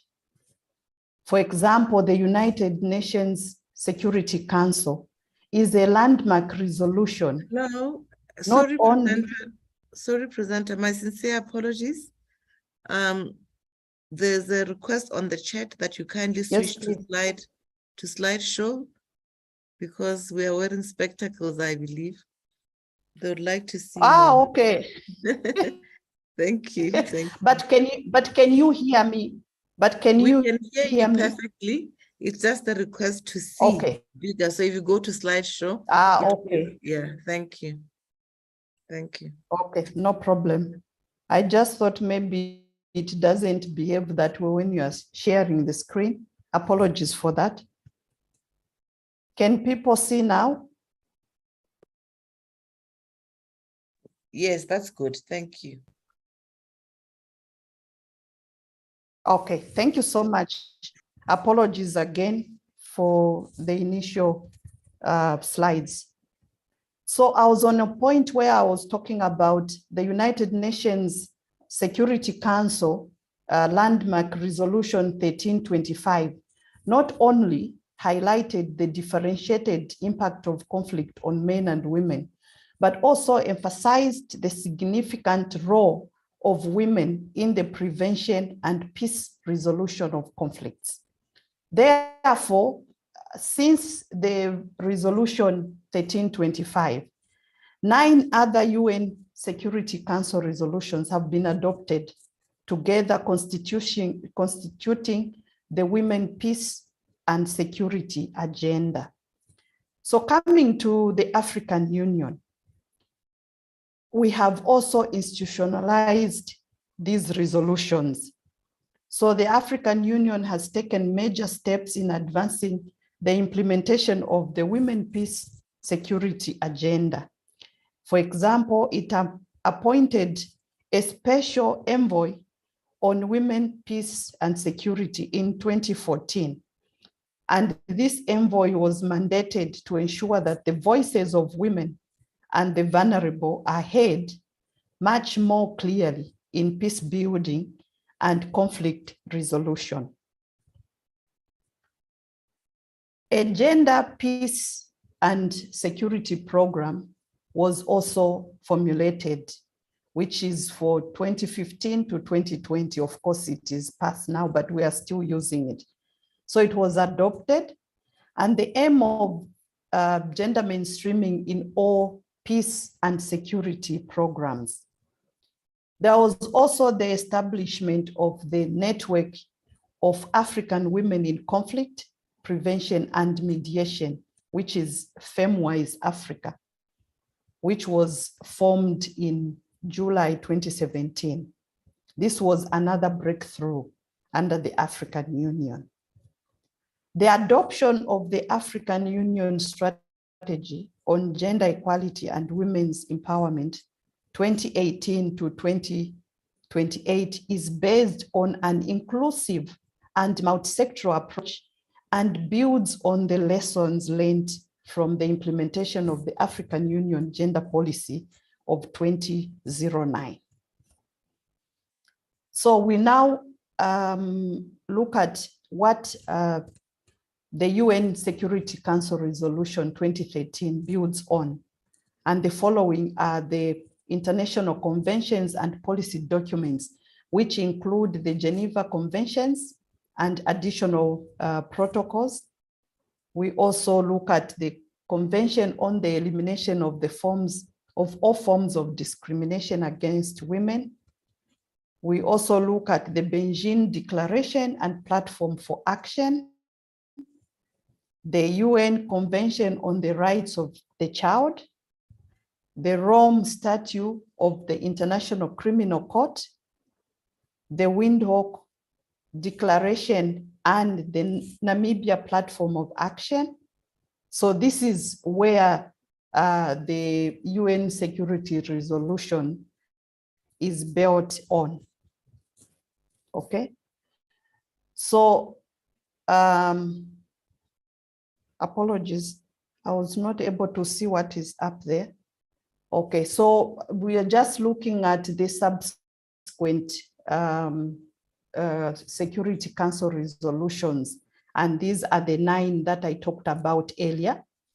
So these resolutions are often referred to as the Women, Peace and Security Framework or Agenda. They provide the basis for advocacy, education, reform, and capacity building on gender equality and women's rights as they relate to peace and security.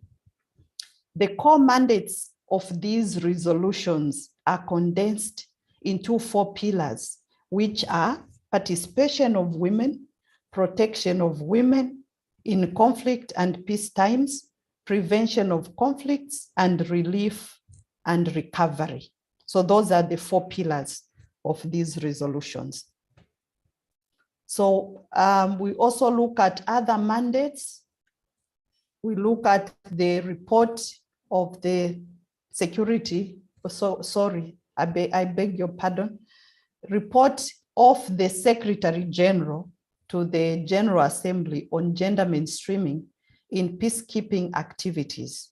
The other mandate is the ECOSOC agreed conclusion on gender mainstreaming in all policies and programs of the United Nations.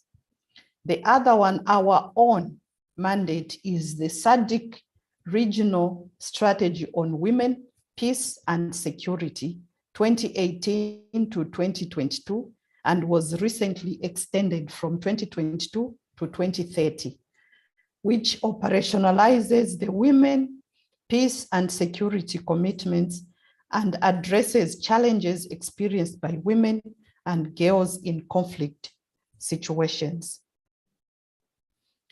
Therefore, it should be noted that the Security Council Resolution 1325, I beg your pardon, the Security Resolution 1325 reaffirmed the importance of equal participation and full involvement of women in all efforts for maintaining and promoting peace and security.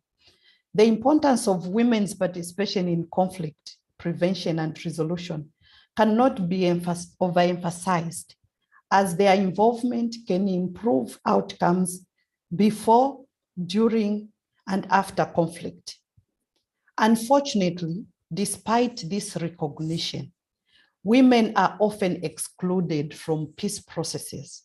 For example, between 1992 and 2019, women constituted on average 13% of negotiators, 6% of mediators, and 6% of signatories in major peace processes around the world. So we can look at these percentages. You see that they are still very low. From 1992 to 2019 is a long time. Despite some progress made in women's participation in the recent past, about 7 out of every 10 peace processes still did not include women mediators or women signatories, and very few women participated in leadership roles as negotiators, guarantors, or witnesses. Between 2015 and 2019, women constituted on average 7% of signatories and 6% of signatories between 1992 and 2019 in major peace processes. This is according to the Council on Foreign Relations. Over the years, peace efforts have struggled to include women. For example, during the Democratic Republic of Congo Act of Engagement in North Kivu, only 20% of women were involved as mediators, only 5% of women were signatories, and there was no data on women as negotiators. So you can see that we are performing badly on including women in all processes. Of course, I also draw my strength from the other presentations which were made. Hello? Can I continue? Oui, nous vous écoutons, madame. We are Vous with pouvez faire un peu plus rapidement, parce que vous avez un petit peu dépassé le temps Okay, qui vous thank est you. imparti. Oui.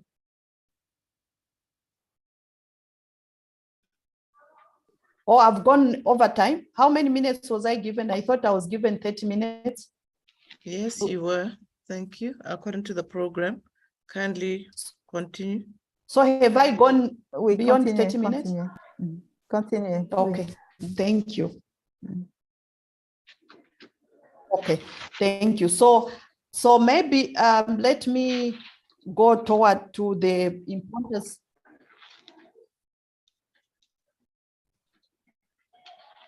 Okay, so there is a growing body of evidence which shows that women's contributions to processes reduce conflict and improve stability. Women's political participation in post-conflict states is associated with decreased risk of conflict relapse. Of course, there are some statistics there which I included. And since this presentation will be shared, I guess people, the honorables will be able to read some of the slides. Okay. So I want to look at the importance of involving women. You may wish to note that women have some informal decision-making powers in their families and community. For example, when men go to war, women are the ones that remain behind to take care of their homes and to take care of the family members. And then for example, where I'm working now, here in Pemba, Cabo Delgado, there are some men who have died during this conflict. So the majority of the internally displaced are women and children. So if you leave them out of these processes, then who are you going to engage in those communities? So it then gives us an opportunity to be able to engage them in all the processes, even at the lowest level. Women are also sources of information. Just over the weekend, I was talking to, when we were having a security brief, I engaged some of the military personnel that we have. And I was asking, I said, who are the sources of information in the communities where you are working? They said the majority of the information comes from women, because most of the time, even the terrorists, when they come into contact with men and women, those who are killed are men. So it means you just remain with women. So they either give you information from the side of the military, they'll be able to tell them, okay, the terrorists now are in such and such a place. And also the terrorists are inquiring on where the military personnel are. So you find that women are providing such kind of information. They also know where there's some violence.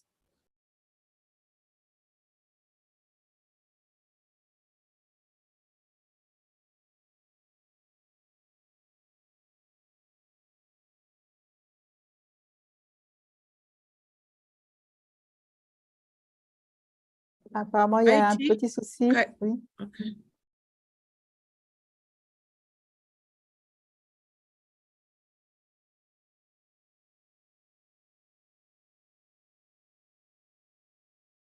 Nous avons perdu Madame Namatama.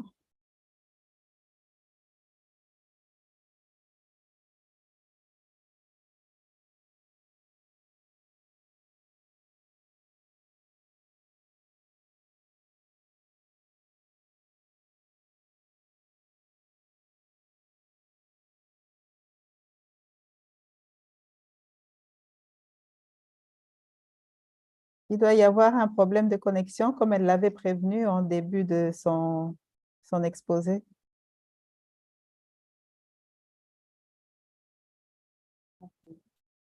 She's back. She is back. Apologies, just like I back. mentioned. Yes, I'm back. Okay. Sorry, just like I mentioned that my internet is not up to standard. Apologies, it's not deliberate. Can I continue? Oui, oui, vous pouvez continuer. Oui. Hello? Can I continue?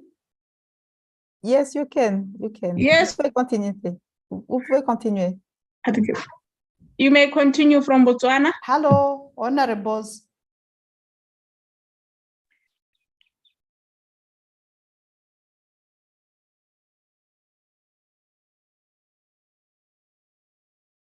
It looks like she's not hearing us.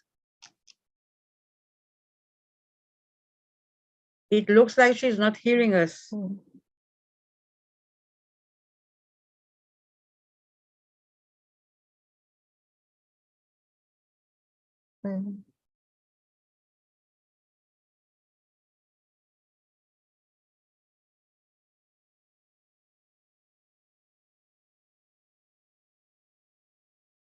Nous allons patienter quelques minutes, le temps que la connexion soit rétablie pour qu'elle puisse poursuivre son exposé.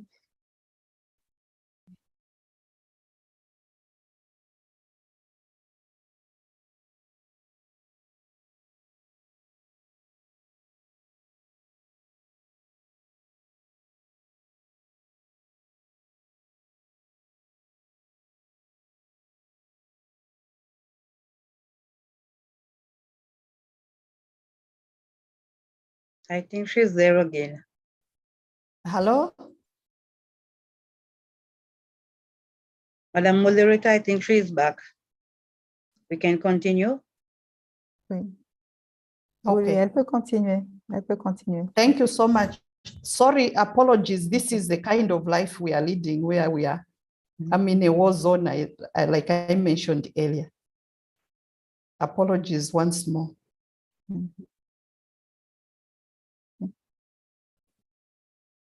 D'accord. Are you able to see the presentation? Oui, c'est bon. Juste passer en mode présentation pour que tout le monde puisse y avoir accès.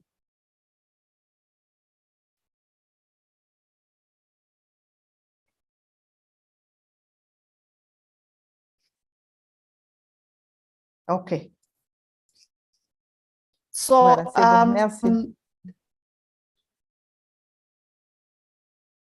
Okay, so the last point I was talking about was that women are agents of positive change. In a number of countries where women have been involved, there is evidence that the peace processes have lasted long. Even the agreements have been implemented better. So what have we done then?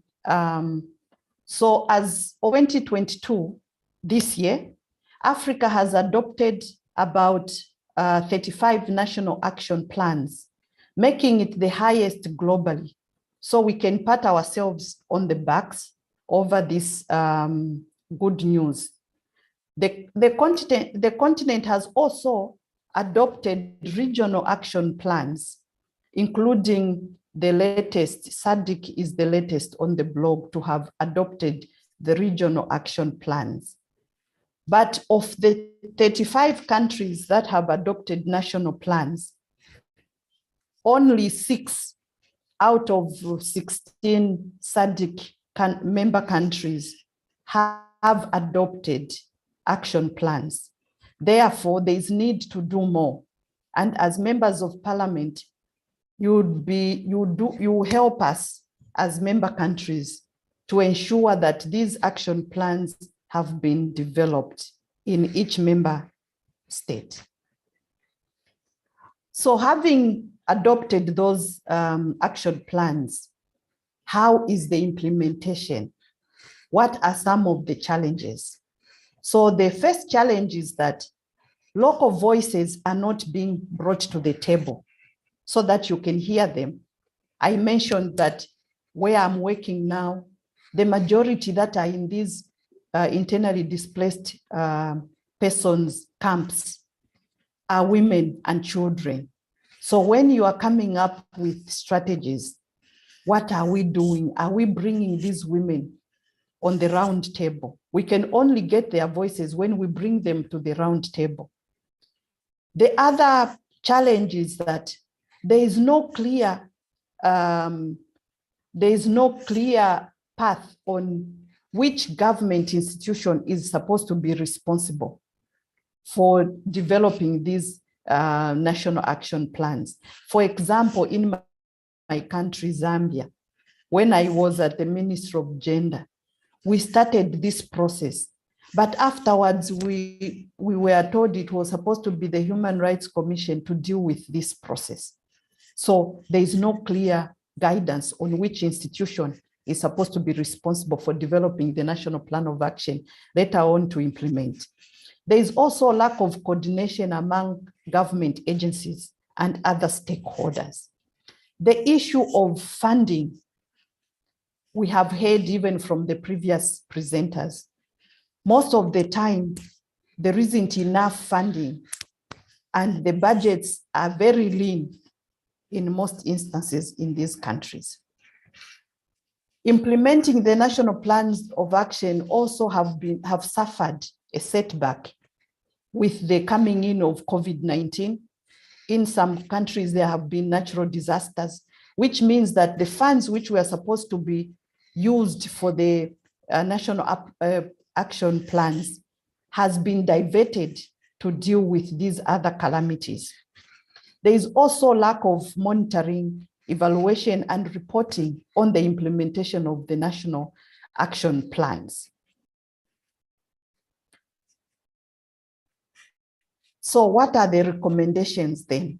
So the first recommendation is that we need to conduct gender-sensitive analysis in our countries to find out, especially those that are in conflict at the moment, like DRC and Mozambique, that are still having some conflict. There's supposed to be a clear political will and allocation of adequate resources to mainstreaming these strategies. We are also supposed to engage women in political activities. We have heard from the previous presenters that even in political activities, there is very low representation from women.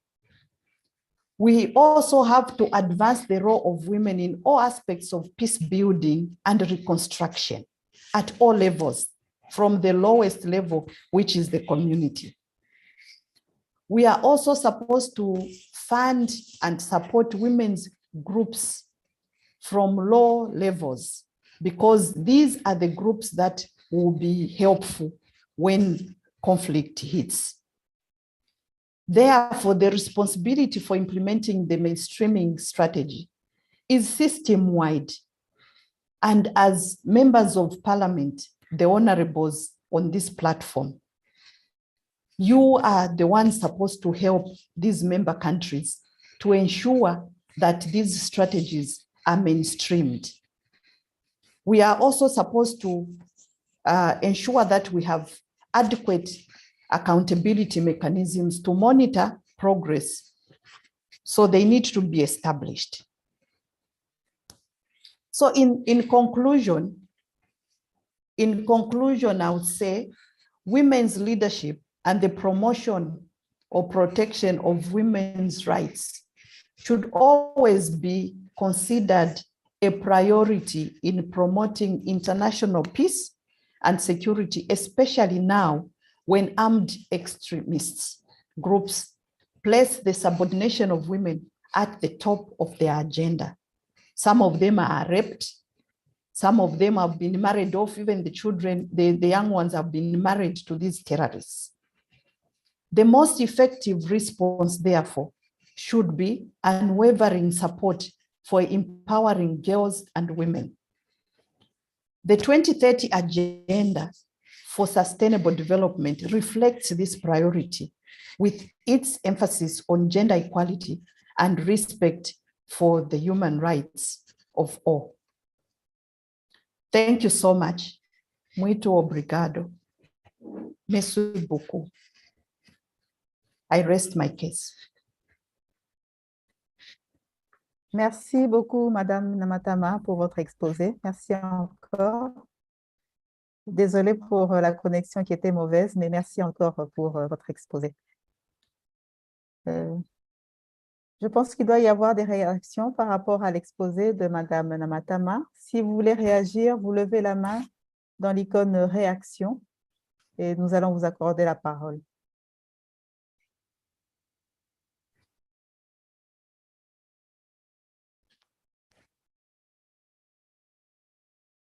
Des questions ou bien des contributions par rapport à cet exposé?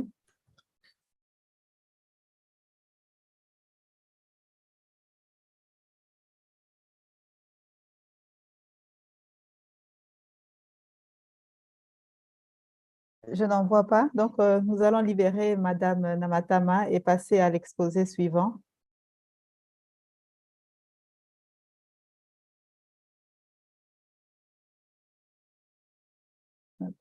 Le prochain exposé, c'est Southern Africa Research and Documentation Center. Je ne sais pas s'ils sont là. Oui, je vois une main levée. Madame Regina Espadron, vous avez la parole. Vous pouvez activer le micro. Vous avez la parole. Okay. Thank you, Madam Moderator. First of all, I wish to thank the presenter for the good presentation, which is also an eye-opener.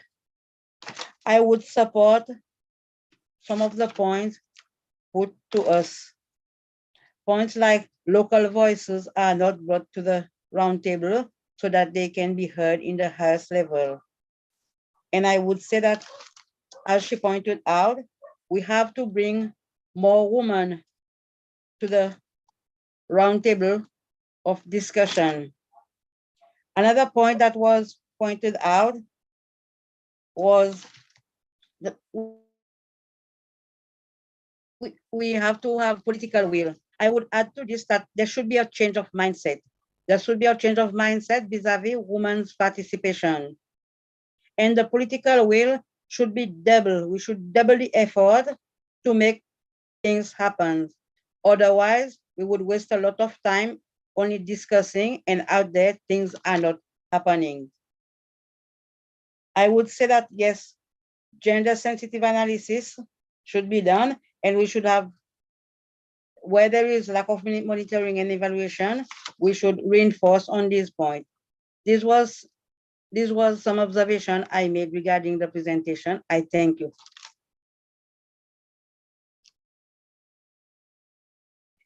Merci beaucoup, Madame Thank you so much Regina. for that feedback. Une autre contribution, sinon on passe à l'exposé suivant.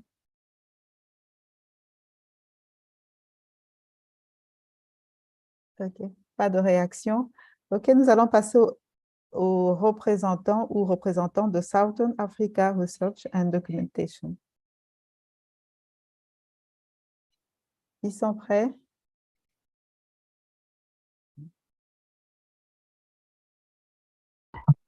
Yes, Madam Chairperson, we are ready. Thank you very much. Vous avez la parole pour votre exposé. Okay. Vous avez 30 minutes, vous pouvez y aller. Thank you very much, Madam Chairperson, and good afternoon to you all, honorable members and SADC citizens who are present in this meeting. My name is Monetsi Madokfamba. I'm the Executive Director of the Southern African Research and Documentation Center.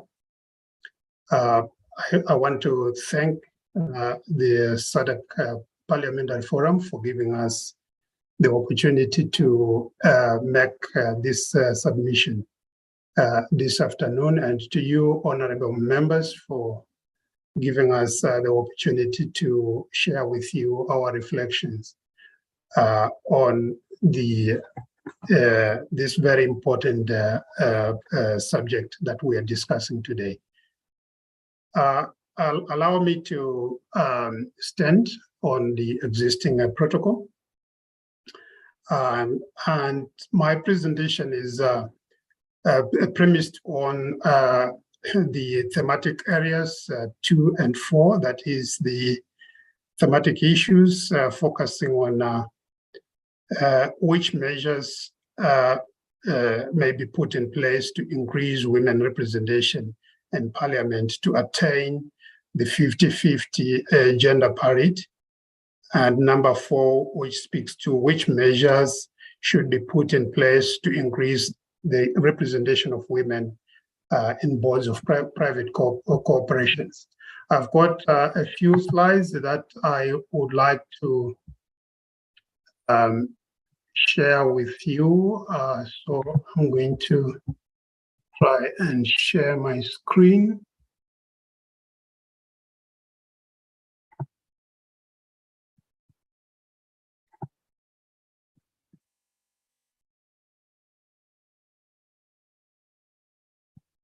Please confirm if you can see my screen.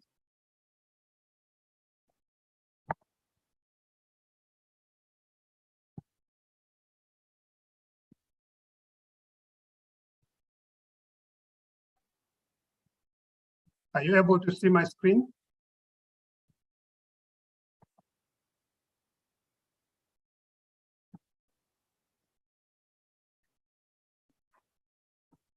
Vous pouvez passer en mode présentation pour que ça soit plus visible.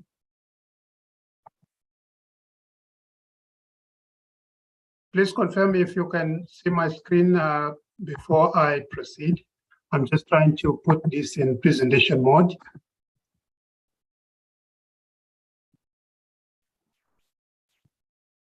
I can.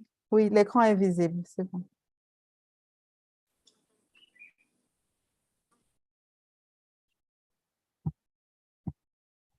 Voilà, c'est visible. Merci beaucoup. Okay, so I'll continue.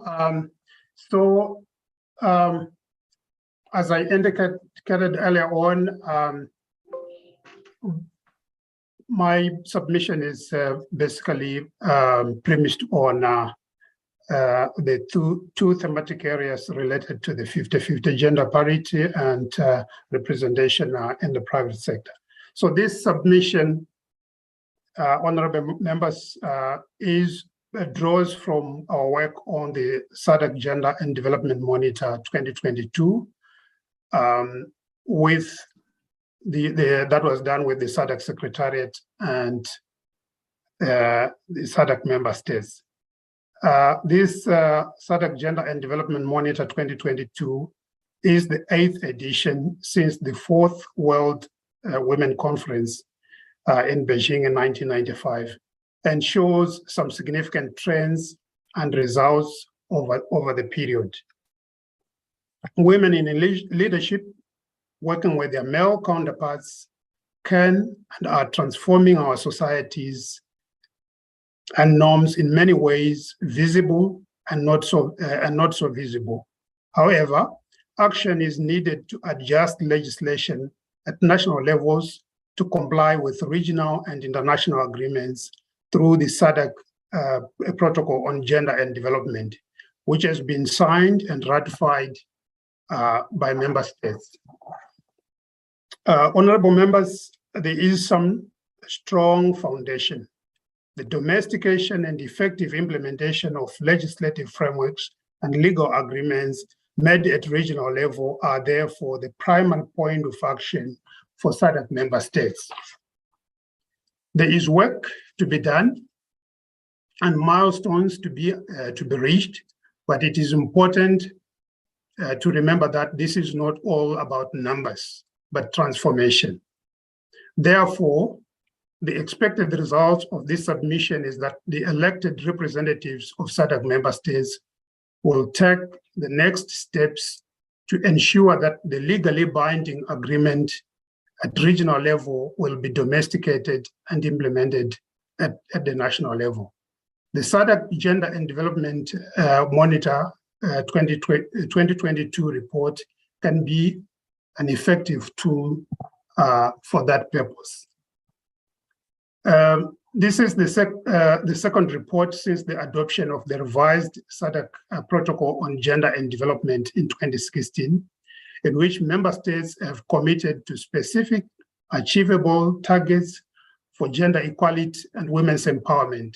The protocol is an instrument for gender equality and women's empowerment already agreed by SADC member states, but the goals can only be achieved through legislation and implementation at national levels. This is very important, honorable members, to emphasize that whereas we may have commitments, agreements at a regional level and beyond, it is important to reduce these to harmonize these with national legislation, which is where you as honorable members become very, very key in making sure that this happens.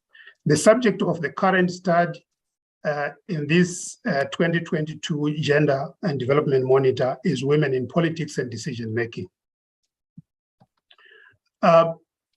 The data was submitted by SADC member states and validated, and the report was approved by SADC ministers responsible for gender and women's affairs.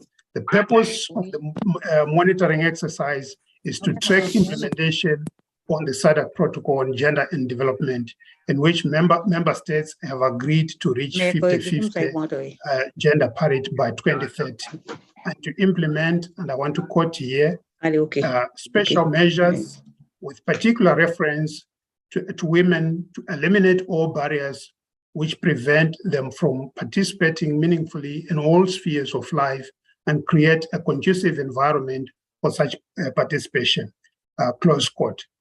Honorable members, parliaments have an essential role now in taking forward gender equality. SADC member states have adopted the SADC protocol on gender and development, but the components need to be domesticated into national law as I indicated in each country and therefore implemented. The 50-50 target by 2030 can be achieved if national parliaments review the current status of national legislation and take action and continue to monitor implementation. The report has specific comparative results and recommendations, and we urge you to use the results as they are indicated in this report. And this contains as source material for your work, and it is accurate, accessible, well presented, illustrated with charts and tables that cover all the 16 SADC member states. There are chapters on the legislature, the executive, and the judiciary, and also chapters that a chapter that you will find very relevant on the gender impact of the various electoral systems used by SADC member states during the elections. You will see on the slide that I've just shown there that you have different kinds of electoral systems that are being used in the SADC region. According to this map, you've got three electoral systems. The red represents the first past the post, which is the electoral system that most member states have been using since independence. Others have moved on to other types that include the proportional representation, which is indicated by green there, the member states that are indicated by green color. And the rest of the member states use something that is in between the first past the post and the proportional representation, which is otherwise can be referred to as the mixed system that is represented by the color yellow on that map. So as you will see from this table, they should be, in our opinion, a deep scrutiny and consideration by the SADC Parliamentary Forum through the parliamentary committees here present, represented, a review panel or some other format to critically reflect on the electoral systems that would be desirable to achieve the desired results. When you look at the table that is on the screen, you will see that the member states that are using the proportional representations electoral system are doing much more favorably than the other member states, in fact, followed by those that use the mixed system. So you will see countries like South Africa, Namibia, Mozambique rank high in terms of representation of women in National Assembly compared to the other countries. And as I indicated, the countries that use the mixed system, in this case, you have Tanzania, Zimbabwe, and Lesotho following in terms of doing reasonably well. I must say Angola, since the most recent election, they also use the proportional representation electoral system. As you will see, they have actually performed even better than they had previously.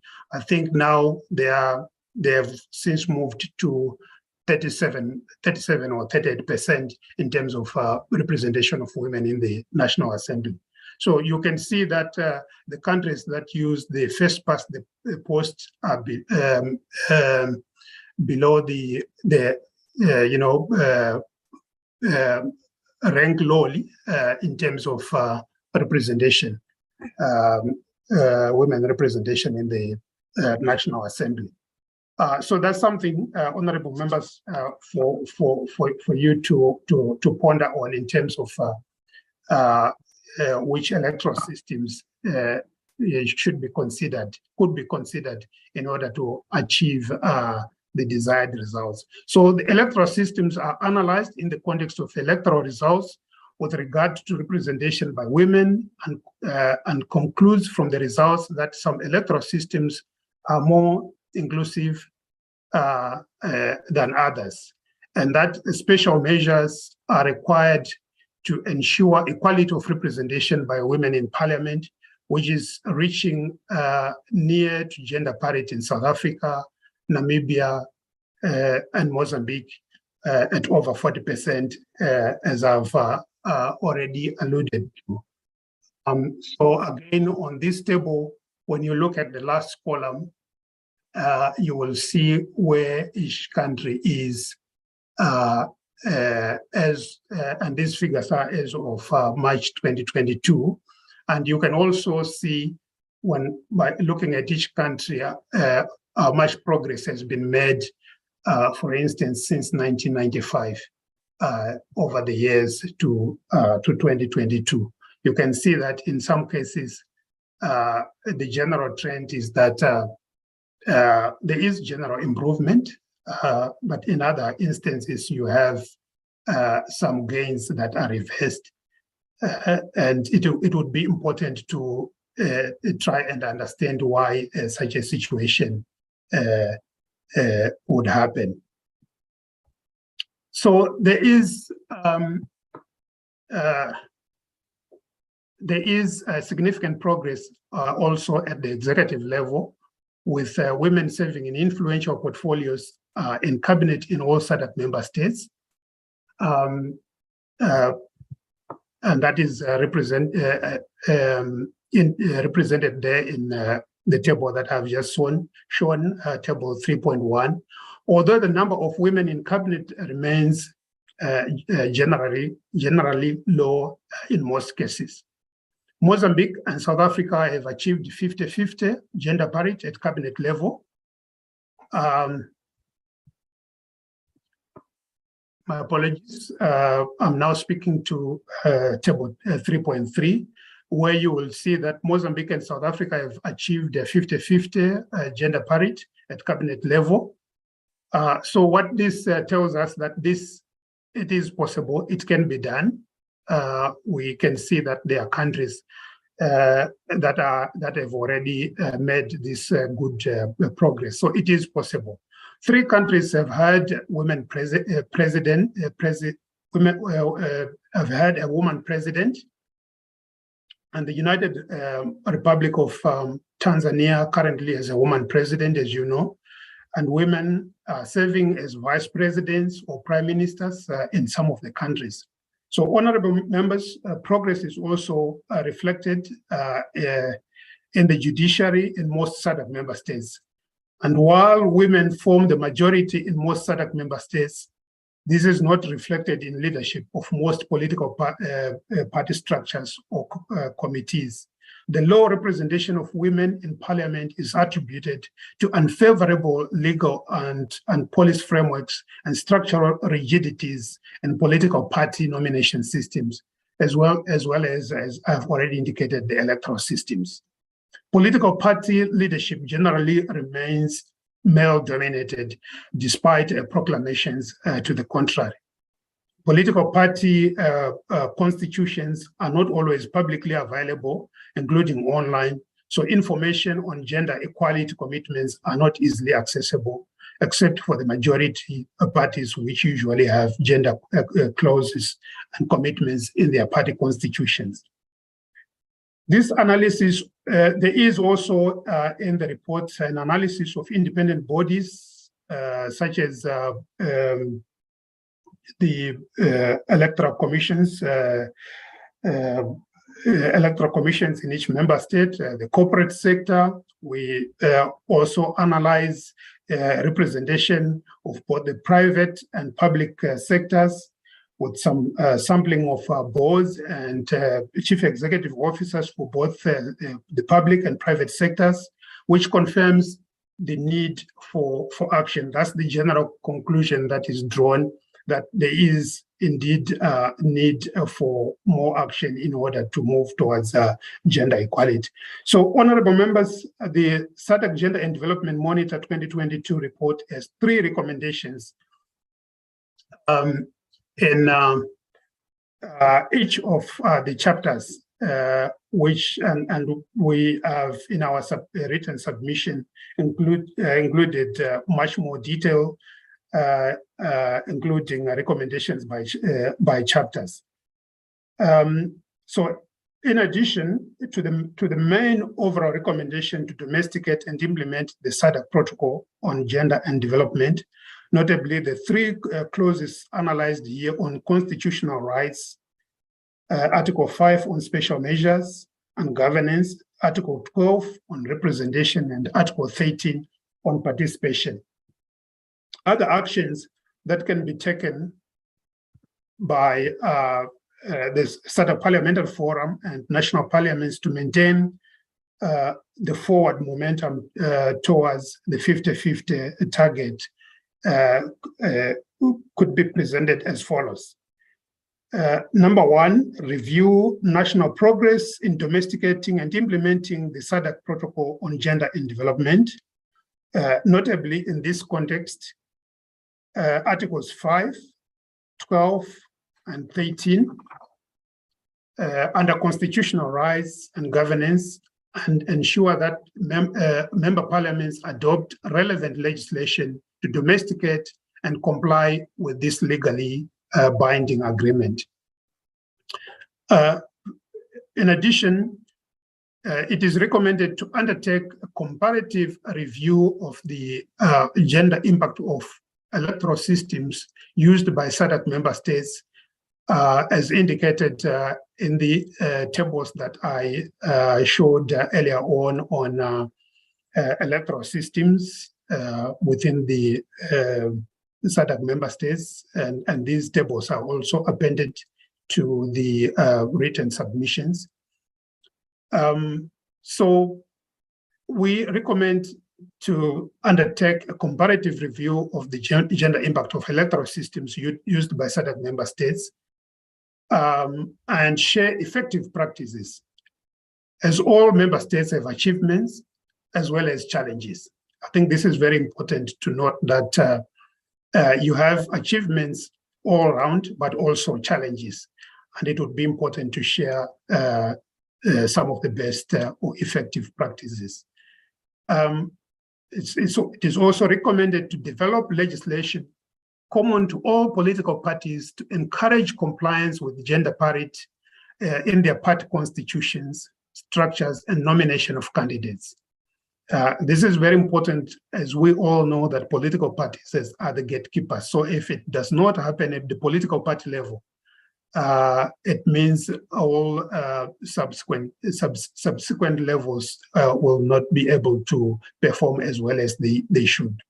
So domesticate and implement the SADC protocol on gender and development and ensure that gender parity therefore becomes integral for all political parties.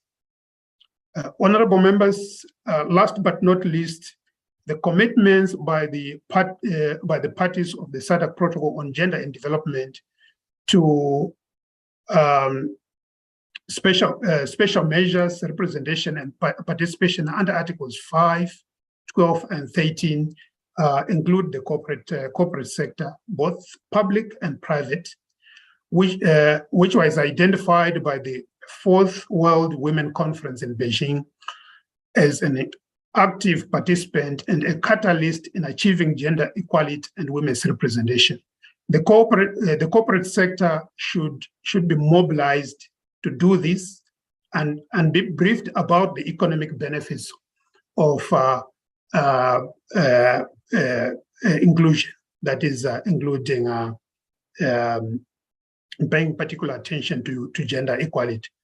Honorable members and Honorable Chair, I submit and wish to thank you most sincerely for giving the SARDC the opportunity to share with you our reflections on this very important subject of gender equality and women's empowerment. We take this seriously and therefore wish to thank you for giving us this opportunity. Merci beaucoup, muito obrigado, asanteni sana. I submit, Chair.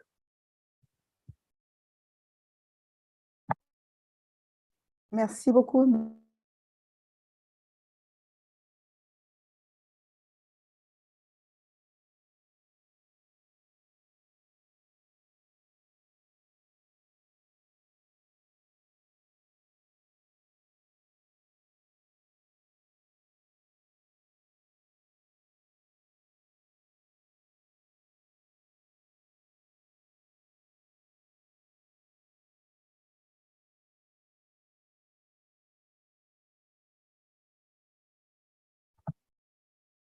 Chair, I don't know if you can hear me, but I cannot hear. I hope you were able to follow my presentation.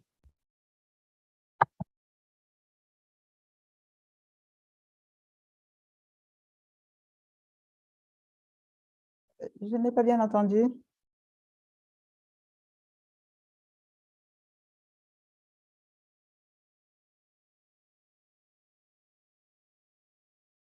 Ah, d'accord. Je pense qu'il y avait un petit problème avec Madame Regina, mais je crois que ça a été réglé. Yes, Madam Moderator, thank you. I've sorted out the problem. But unfortunately, I've missed part of the presentation. But all in all, I wish to thank the presenter for the eloquent presentation that he had done. Thank you. Okay. Merci encore. Est-ce qu'il y a des interventions, des contributions, des questions par rapport à cet exposé qu'on a suivi? Ceux qui veulent intervenir, pouvez faire la parole.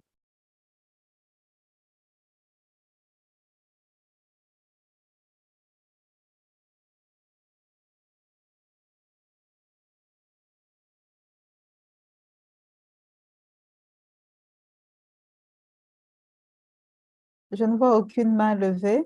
Je pense que l'exposé était assez clair pour tout le monde. On va passer à la présentation suivante, si tout le monde est avec nous. Oui, Madame Regina, vous avez une intervention? Vous avez la parole. Thank you, Madam Moderator. At this point, I would ask if we have citizen, SADC citizen who are listening to the presentation, who are engaged with us this afternoon. Maybe it would be good to hear from them. Any comments, any question, if we have them participating in this forum. Because this was a forum,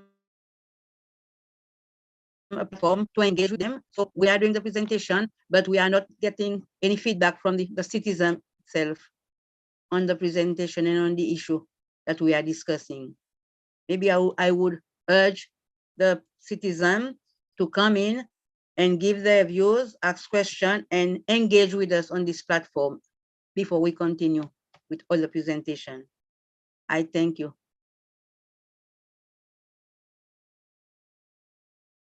Oui. Et justement, je vois il y a une main levée, projet Pamoja. Vous voulez réagir? Vous activez votre micro, vous avez la parole. Projet Pamoja.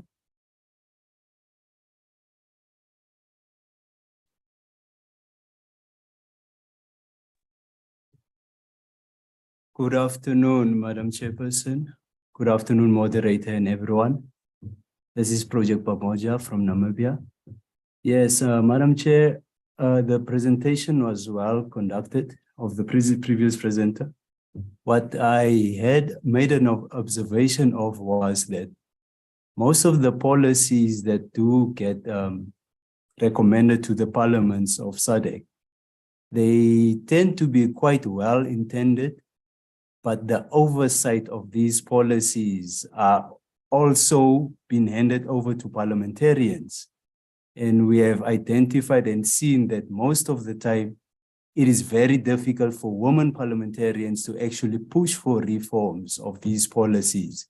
So my question would be really, what other methods or efforts can be initiated for stricter oversight of these policies in terms of not only in the parliaments, but also amongst the political parties who are feeding the parliaments now? We really need a much more independent and external oversight procedure. Thank you.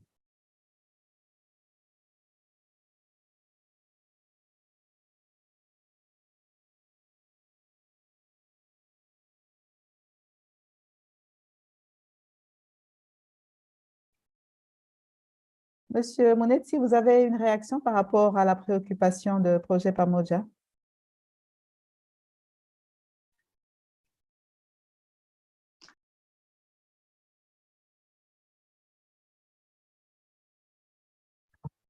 Thank you, Madam Chairperson. I think this is a very valid question that coming from Pamoja. And I think this is something I would recommend for reflection by the honorable members, because I think part of the concern is that, you know, there are all these very,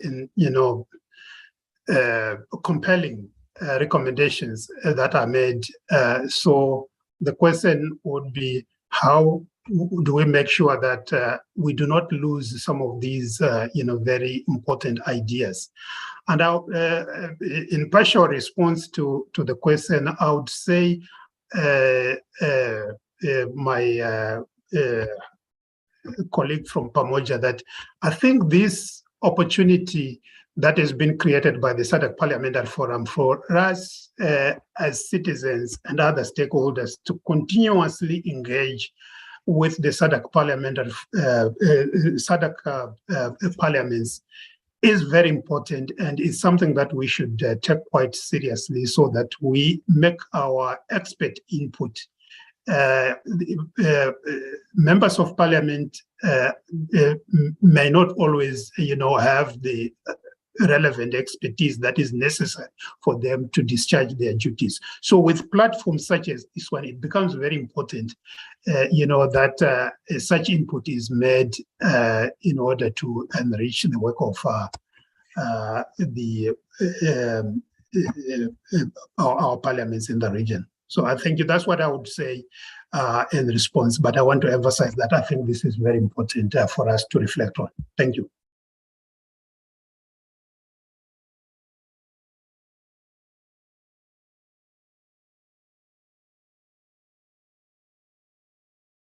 Merci beaucoup, Monsieur Mounetsi, pour cet éclaircissement. Je ne vois pas d'autres mains levées. On peut passer à la présentation suivante. International IDEA. Si vous êtes prêts, vous pouvez prendre la parole. Le ou la représentante de International IDEA.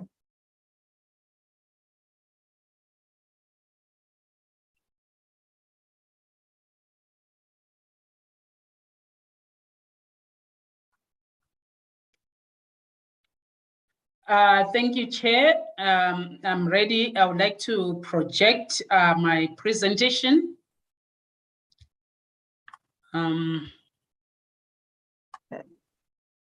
Oui, d'abord, si c'est possible de vous présenter votre nom et votre qualité, s'il vous plaît, succinctement. Okay, yes, I was going to introduce myself. Good afternoon, honorable members. My name is Sifiso Sami Dube. I'm the project coordinator for Women in Political Participation Project at International IDEA based in Nairobi, Kenya. So I would like to make a presentation around measures on women's political participation, but also broadening the subject to get some examples from Africa in general. Thank you. And may you allow me, please, to stand on existing protocols. I'm not sure. Can I share my screen now?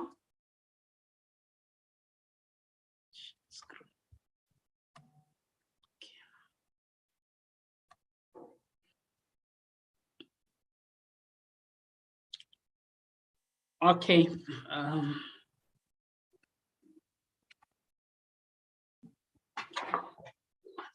Okay, good afternoon, everyone, ladies and gentlemen, honorable members. Like I've already introduced myself, I'm representing International IDEA in this wonderful session around women's participation or women is women's rights in general.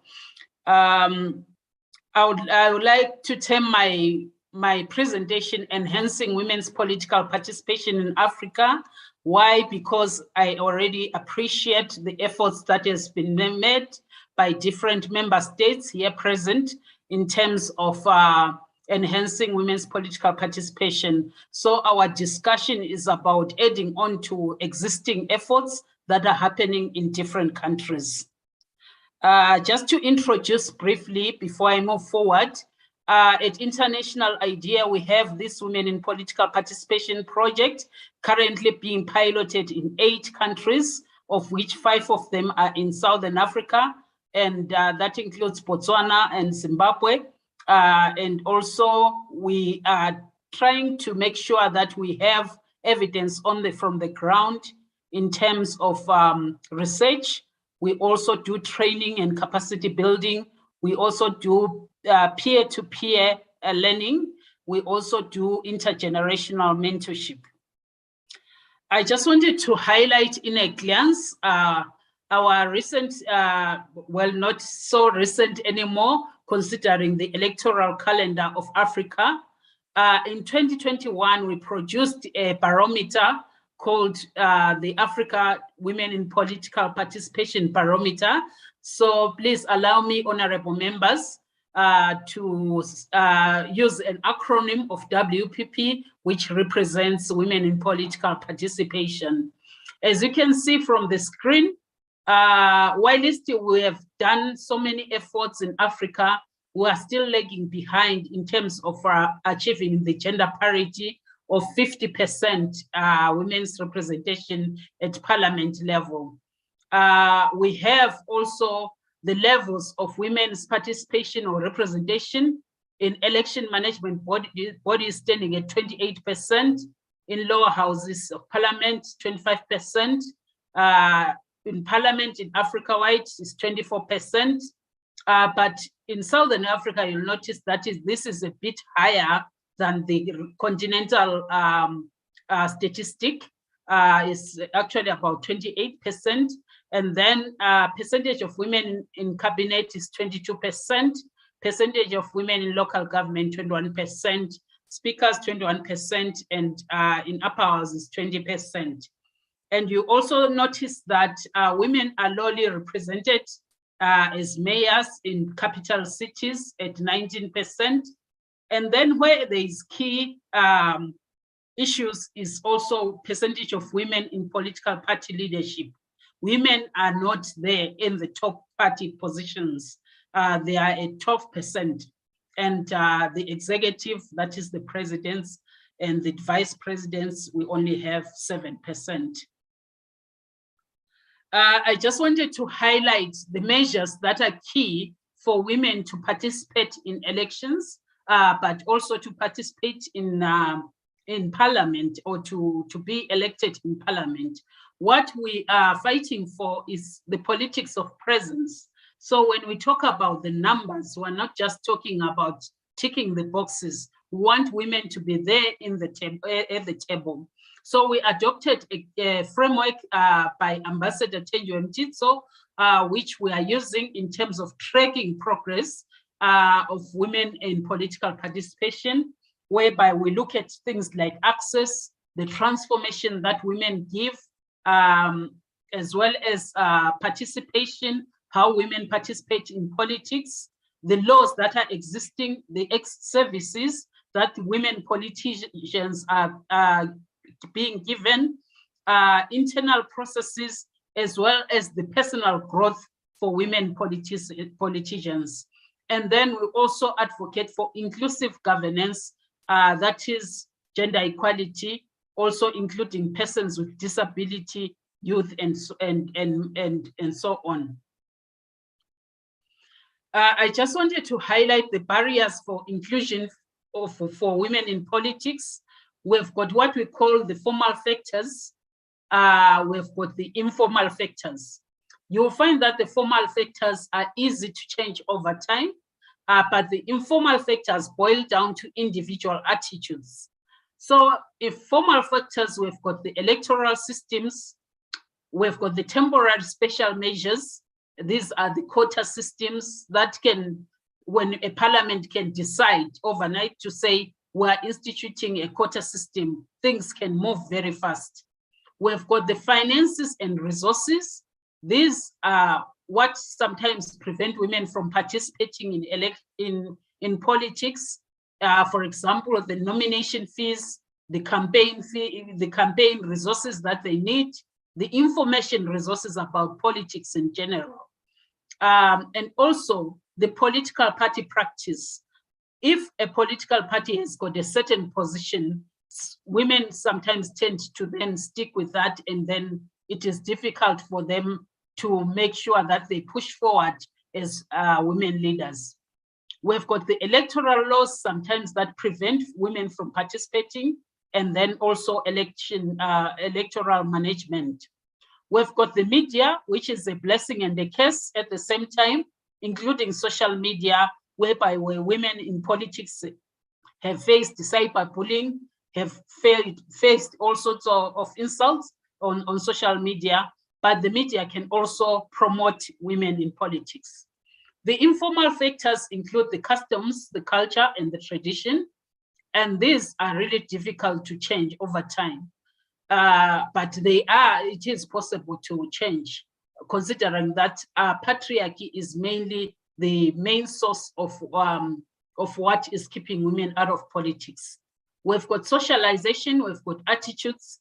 One of the key things that we've ran is the gender attitudes for women, female leadership. And you find that there are many factors that cause women to stay away from politics. And in Southern Africa, we've got what we call the old boys networks, whereby men are vouching for each other in terms of leadership positions instead of championing women in political participation. A key one now that was in the 16 days of activism against violence hostile environment and what we now call election violence against women is keeping women out of politics. We've got key issues that also can be addressed immediately, issues such as educational requirements. Sometimes our electoral laws stipulate the minimum age that we need, the minimum education that is required for women to participate. And we know that historically, most women were kept out of maybe proceeding to tertiary level education because of finance and because of patriarchal issues in our communities. We've got the nomination fees, those I've already spoken about, and the campaign finance per country, whereby there are regulations on how political parties can acquire their finances.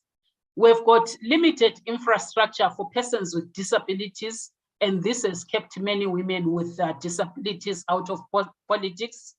We've got safety and security for both candidates and voters. That is also an issue. But in some countries now, we've got what we call guidelines on violence against women that has been key and been exercised over time.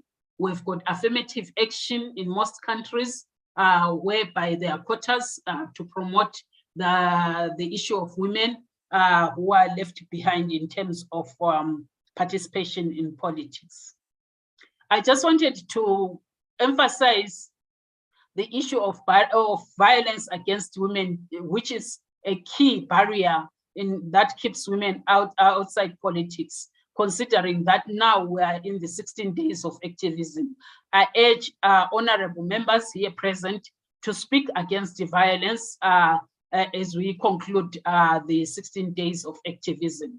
In fact, let us make it 365 days of activism.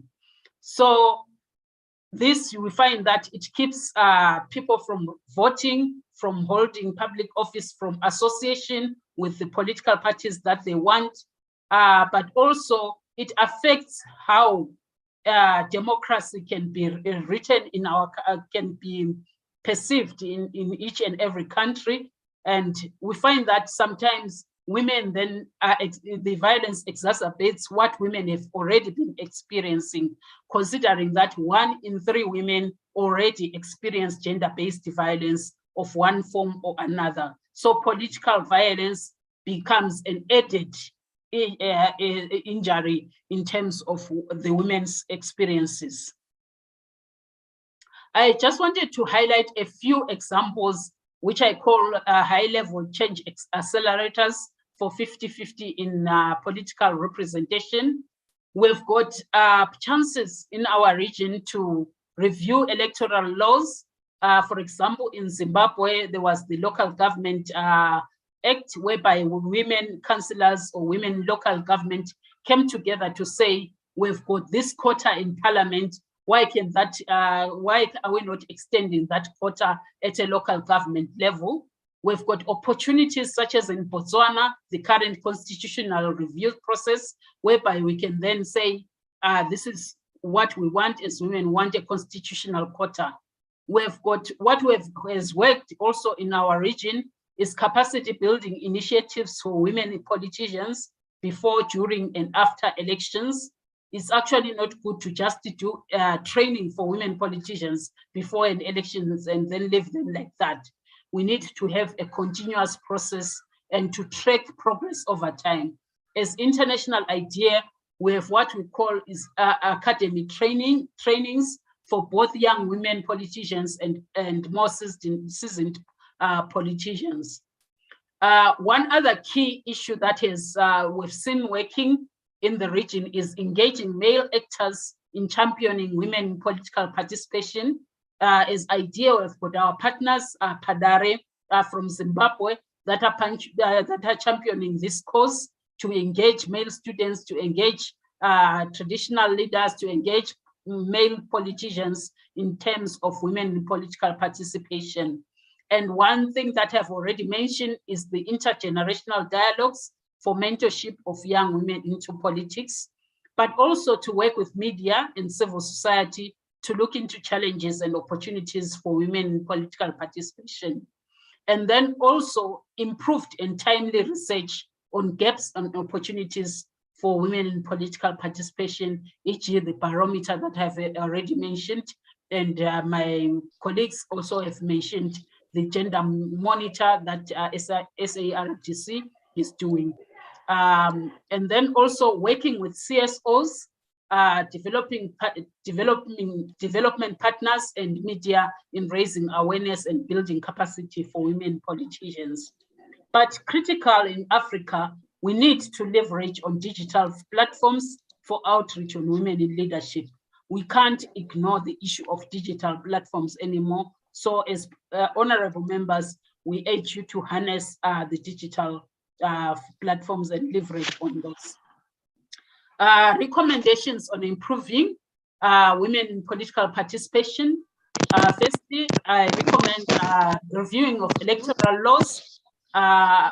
We rely on the policymakers, the parliamentarians, to push for electoral reviews where the systems are not working. We know we've got the first past the post and the proportional representation systems in our regions, and also countries that have adopted a mixed system. But let us review which system can work to push the numbers up for women in political representation, including considering temporary special measures to improve women in political participation. By temporary special measures, we mean quotas, we mean an allocated number of women or even young women or persons with disabilities to participate or to be nominated in elections. But also urging honorable members to work with the election management bodies and other stakeholders in disaggregating data by sex, by gender and age to ensure that Africa harnesses the demographic dividend to its youthful advantage. And then electoral laws should make provision for independent candidates where the laws permit, so that women cannot be restricted by the political party practices, so that women are not excluded from mainstream politics. Parliament also to work with EMPs and other stakeholders in establishing guidelines on political participation, including women, for women, including youth and persons with disabilities in line with international standards. And then also working with law enforcement agents in combating politically motivated violence against women. E.g., I see, for example, I see many countries during elections, they have what we call situation rooms, whereby they are tracking violence during elections. Maybe so usually we partner with UN Women or UN agencies in terms of that monitoring. But also critical it is, we need to sensitize media practitioners on gender responsive political reporting. What I've seen working is that when we do this sensitization for media practitioners, we need to combine it with honorable members of parliament so that they can do role playing to see how they can quite advocate or conduct interviews as parliamentarians or as politicians, whether aspiring or already in office. But also we're advocating for gender balance to apply and all other factors of inclusion, such as youth disability and whether women are coming from the urban or rural areas. Key, I've already highlighted the issue of digital technology and infrastructure. We do have situations whereby women were not comfortable with the facilities in parliament, whereby they felt that they are left out in terms of the existing infrastructure. So we need to advocate as women in parliament to make sure that women are attracted to what is existing. And also critically have research which quantifies or looks at the qualitative difference that women make in politics. Qualitative evidence suggests that where women are represented in sufficient numbers and are able to participate effectively, they are more effective and they draw different agendas, priorities, and results to decision making. Also to urge honorable members to follow us on Twitter and Facebook, and that is our website as the Women in Political Participation Project at International IDEA. I submit, Chair. Thank you.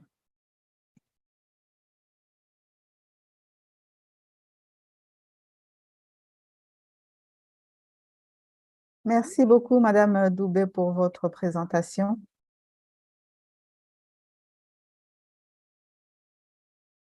Ceux qui veulent réagir, vous pouvez lever la main.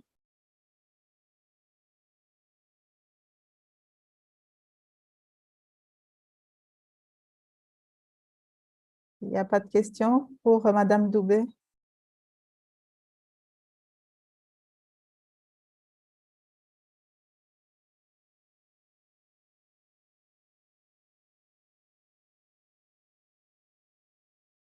S'il n'y a pas de questions, parce que je ne vois pas de main levée, je vais libérer Madame Doubé et on va passer à la présentation suivante.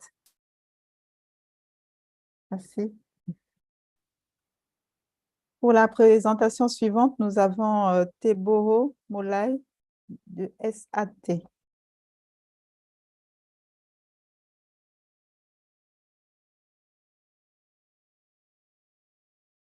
Madame Teboro, vous pouvez activer votre micro, vous avez la parole.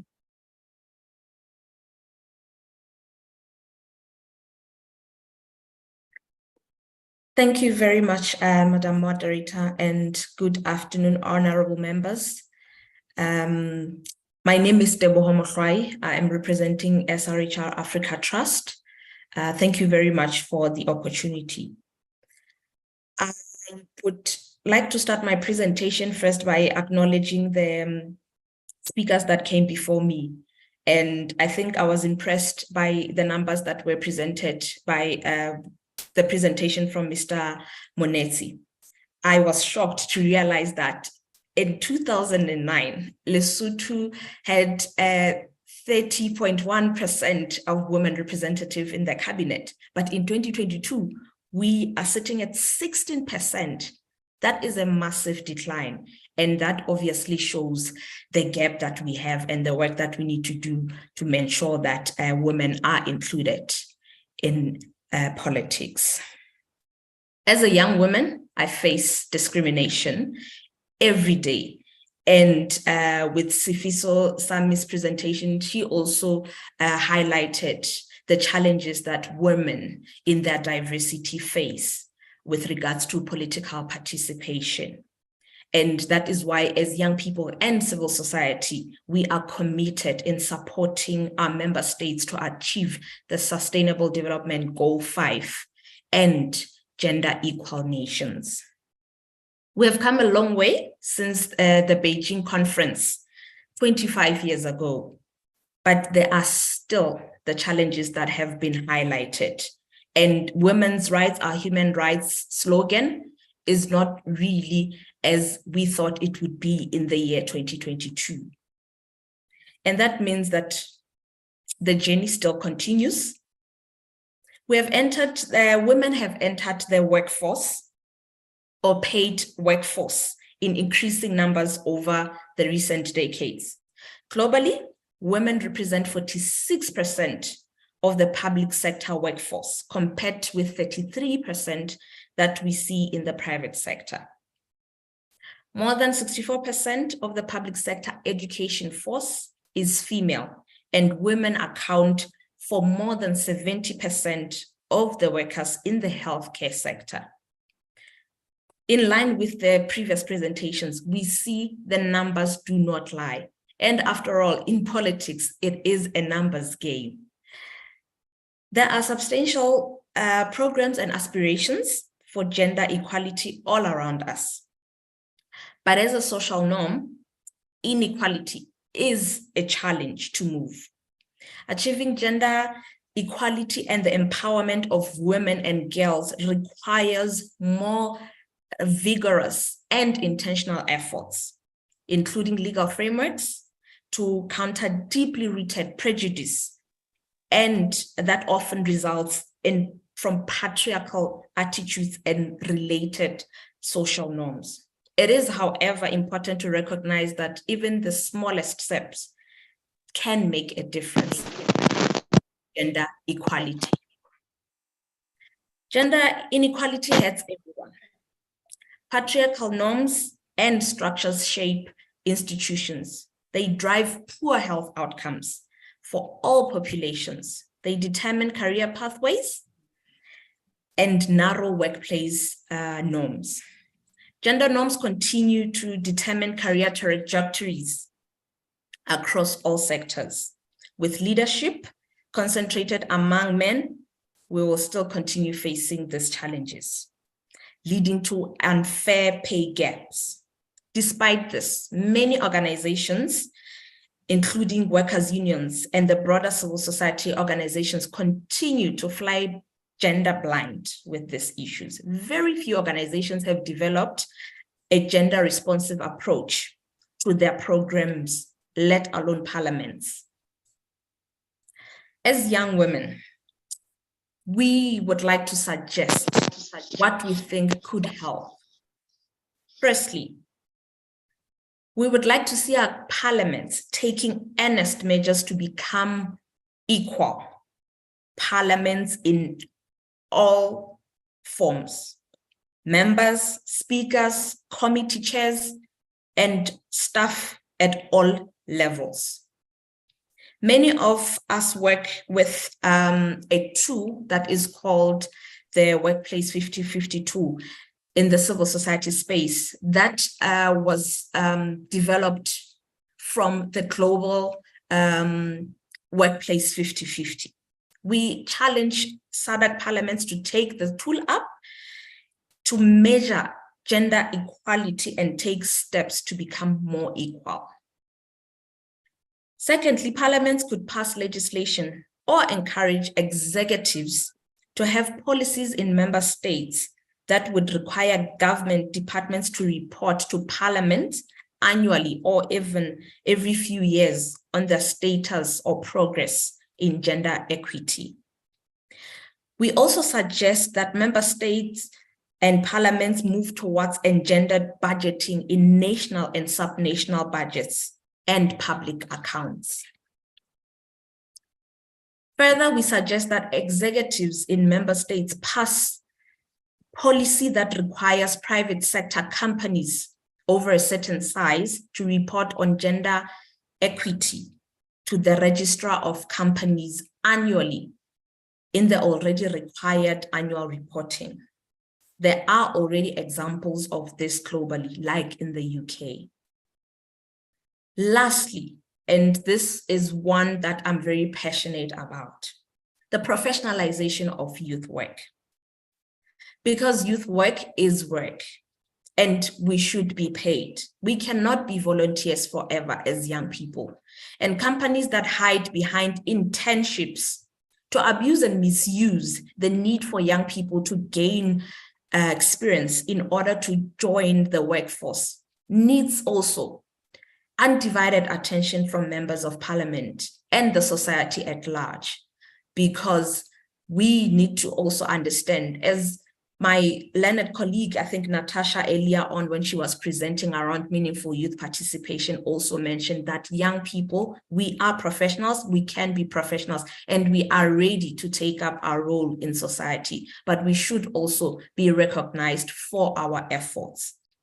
And with that said, thank you very much, honorable members, for this platform and opportunity to represent my constituency today. I submit. Thank you.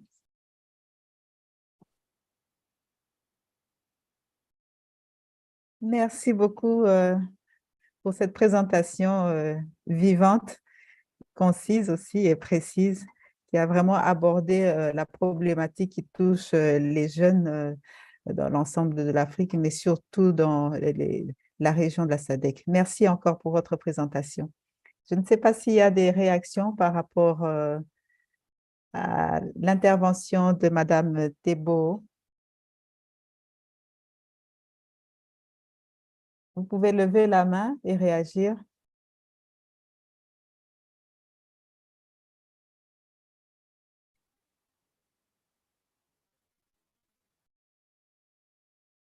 Il n'y a que des réactions dans la messagerie, mais pas de vive voix. On souhaiterait quand même entendre ce que vous dites dans la messagerie. Dans tous les cas, c'est beaucoup plus des félicitations pour son exposé. Merci encore, Madame Thébault. Comme il n'y a pas de réaction, nous allons passer à la dernière présentation de la journée. Ah oui, je vois le projet Pamoja qui a levé la main. Vous avez la parole. Vous pouvez désactiver votre micro et puis... vous pouvez activer votre micro et vous avez la parole. Projet Pamoja.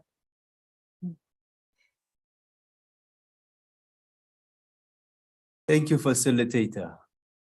Quite a handful of information from the previous presenter, youthful presenter, might we say.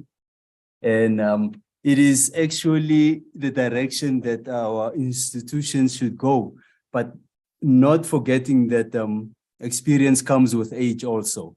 So my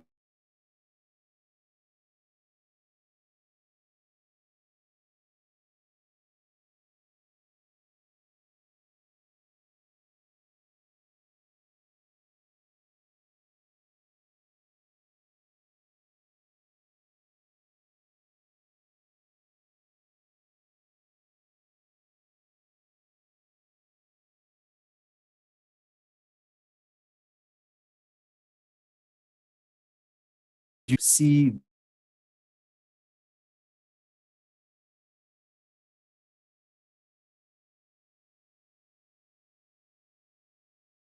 Apparemment, il y a un problème avec le projet Pamoja, un problème de connexion.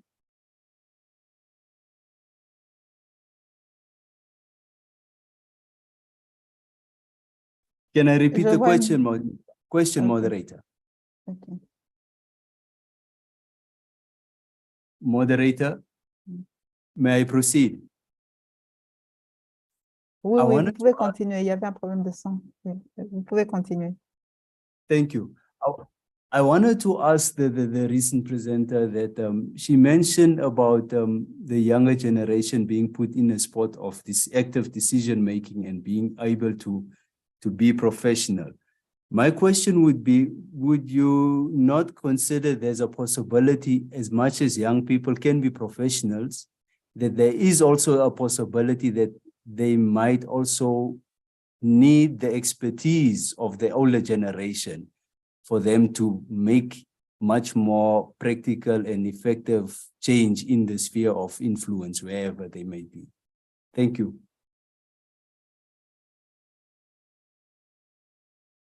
Madame Thébault, vous pouvez réagir à la préoccupation de projet Pamoja. Oui. Oui. Vous avez la parole.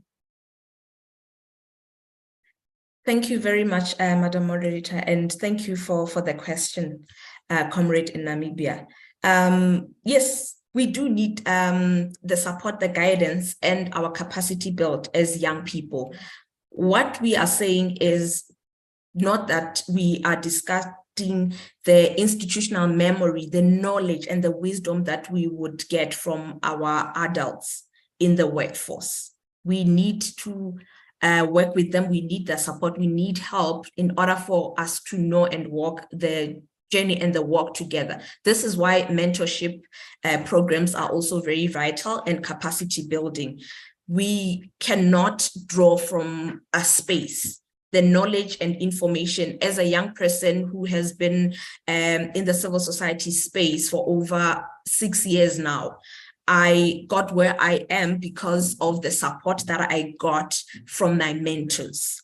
And I can see, even mentioned in the participation today, I have people who have held my hand throughout the process, who I've learned from, because as a young person, learning tricks of the trade, I cannot teach myself. I cannot get them from my peers, but those that have come before me. So yes, we do need support and help from others in every sphere of life. That is very important. Thank you.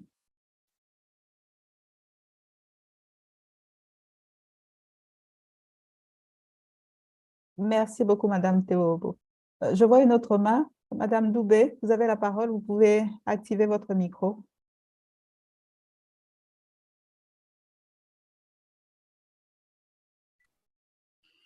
Thank you so much, Teboko, for that presentation, which is very vibrant and it teaches us how to engage with young people. Mine is not a question, but just a comment to say, while this intergenerational mentorship is really important, we also need young people to push themselves to be in these spaces so that they can access the political table. It is not going to happen that more seasoned politicians or more seasoned older women will move aside and say, come young people and take over. It is not going to happen in Africa. It is not going to happen. So young women need to access the space, read a lot on what is happening in the political arena, make sure that when things like these hearings happen, you are also at the table and not shy away. We can say the sessions are boring, there's no internet or whatever, but let us keep pushing to be in these spaces as young people and also to encourage others to also participate. I know the younger generation are a fast-paced generation, but also the older generation needs to learn how to structure these spaces so that the younger people can then get interested to participate, because it's not going to happen that power can be handed easily to young people to say take over. You have to work for it. So that's my simple comment in terms of encouraging youth to participate and work for the spot on the political table. Thank you.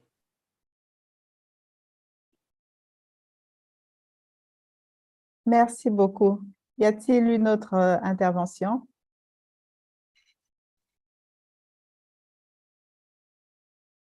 Je n'en vois pas. Merci beaucoup. Nous allons passer à la dernière intervention de la journée. Tafadzwa Mouropa, Gender Expert. Vous êtes là?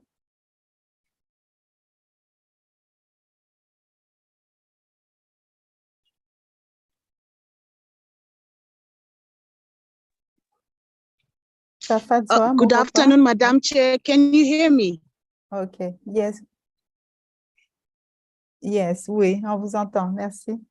Vous avez la parole, vous pouvez vous présenter et commencer votre présentation.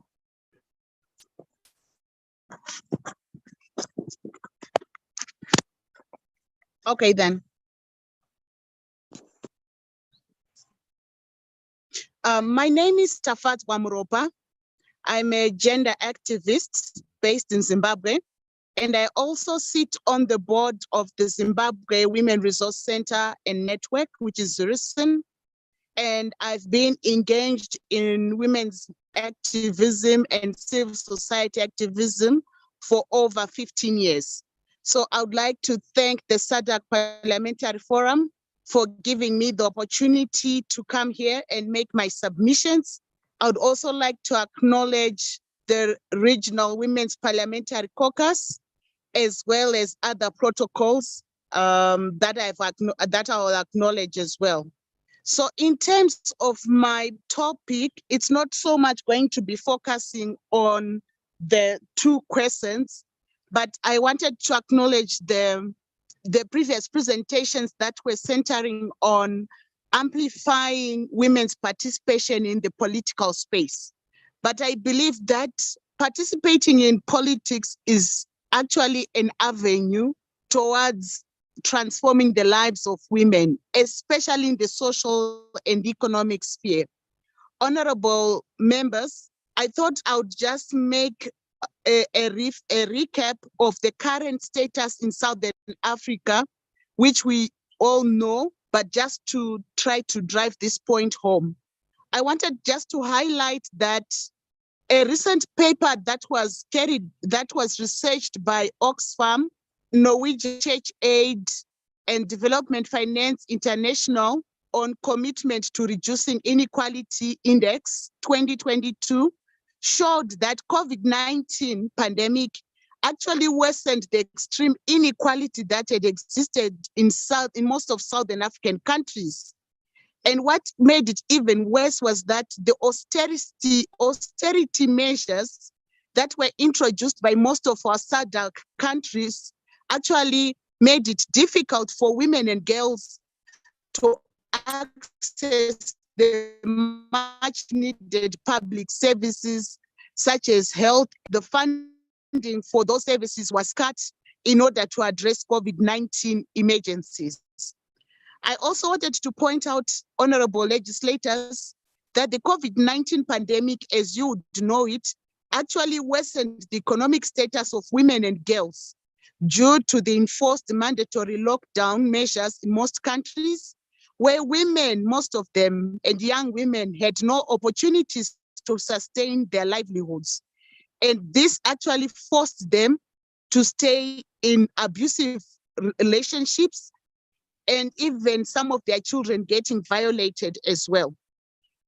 I also wanted to just highlight the current socioeconomic status in Southern Africa so that you can also get to appreciate why it is important to have more women in politics and decision-making platforms in order to increase the voice of women in formulating macroeconomic policies that would improve the lives of women and girls.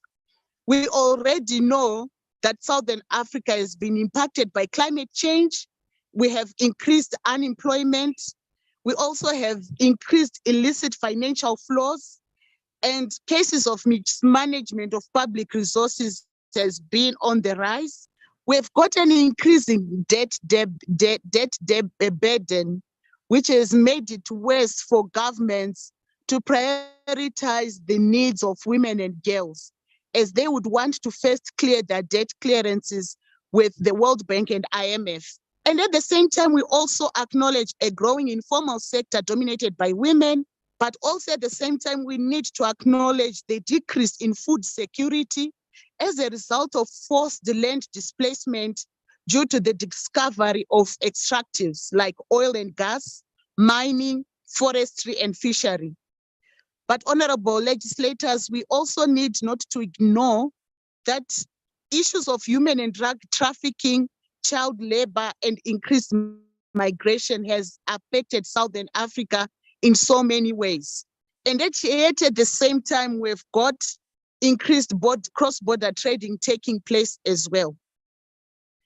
At the end of the day, there's also need, honorable legislators, for me to applaud your efforts and commend the work that you've done in ensuring that we have a model law on public finance management, which will pave way for a harmonized law to ensure that public resources are utilized for the benefit of citizens in Southern Africa. I also wanted to acknowledge in brief the existence of various protocols, some which my previous colleagues have already highlighted, like the revised protocolization and roadmap, the 2014 SADC Gender Responsive Budgeting Guidelines, and the SADC Regional Indicative Strategic Development Plan, as well as the SADC Simplified Trade Regime, just to mention a few. So whilst we have all these protocols in place, what is at stake? Honorable legislators, there's need to appreciate that whilst all these efforts have been made by SADC member states, there are some structural bottlenecks that continue to hinder the realization of the localization and implementation of these protocols. And some of these are related to lack of political will and coordinated effort among government agencies in aligning policies, limited resources to implement these policies, as well as limited civic space that allows non-state actors to engage with government ministries and parliament. And also lastly, limited knowledge of existing regional protocols by the citizens. And some of these factors have been brought out by various research institutes over the years. Therefore, honorable legislators, these are the following recommendations that I'm hoping that the caucus will take into account as we move into 2023. And the first one is mainly focusing on creating a conducive environment. There's need for member states to create a conducive and safe environment to allow women voices to be heard, and especially to ensure that the model law on public finance management is aligned to global and regional human rights framework, including the revised SADC protocol on gender and development and the African Union Maputo protocol, just to mention a few. In other words, what I'm proposing, honorable legislators, is that there's a need for the caucus to collaborate with women's rights organizations in access to information, either on a bilateral or multilateral level, and different lenders will actually benefit the women and girls. I also propose, honorable legislators, that the caucus should actually convene annual forums that bring feminist economists, activists, academics, and also relevant government ministries, especially from Ministry of Finance and the Reserve Bank, from the region to assess the status of our economy in SADC and provide solutions that are aimed in improving the status of women and girls. Honorable legislators, I also recommend that there's need also for the caucus to ensure that safe spaces for women and girls living in mining communities are created so that they can provide recommendations on how the taxation system can be improved to allow the revenue from mining companies and oil companies to benefit the local communities. And that should also include proposing laws that will force the private sector and the government to compensate women affected by forced displacement within the context of extractives. Finally, honorable legislators, I'm also proposing that there's also need for the caucus to undertake research to assess the status of social protection policies in the region, especially ensuring that there is need to increase the financing of such social protection policies that will allow many women and they can resuscitate their livelihoods, especially in the context of natural disasters such as tropical floods, cyclones, or even another COVID-19. I would like to thank you so much for your time to listen to my presentation, and I wish you all the best. Thank you, Madam Chair. Over to you. Merci, Madame Mouropa, pour votre intervention. Merci encore. Y a-t-il des réactions par rapport à ce que vient de dire Madame Mouropa?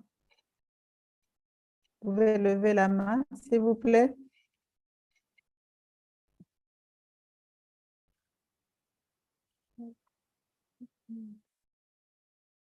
Contribution, question par rapport à ce que vient de dire Madame Mouropa.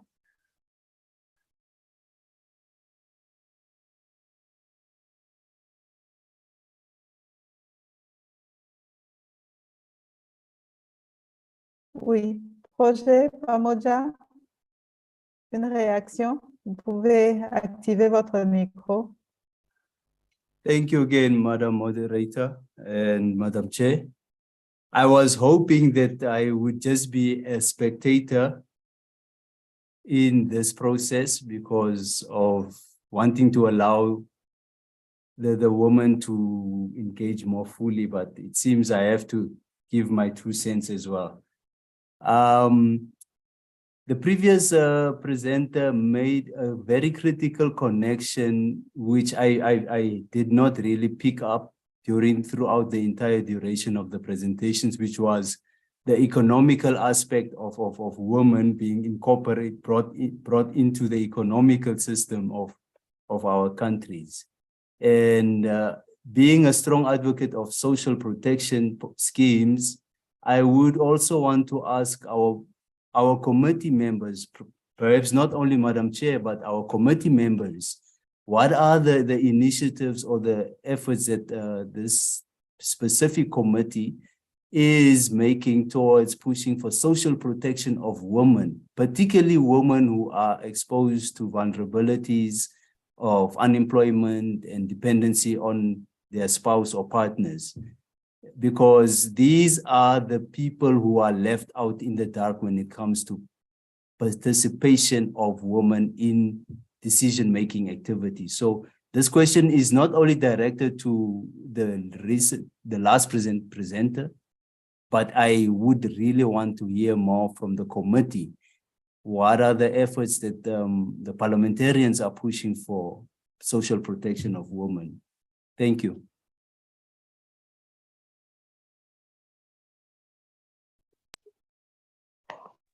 Madame, Madame Mouropa, vous voulez réagir? Hear me? Yes, can you hear me? Oui, oui, oui. Vous avez la parole, Okay. c'est bon. I was hoping that the members of the related committees would respond more, but I would agree with what my brother has stated. I think what is important is the need for our member states to finance ways in which women's resilience to climate change can be built. There's that need to ensure that climate adaptation among women is prioritized in the national budgets. And this can only be done if different committees within the SADC Parliamentary Forum talk to each other, share notes, and be able to collaborate and not duplicate efforts. I think for me, that's how I see it. But if there are any committee members who are in a better place to be able to respond, I give them the floor. Thank you.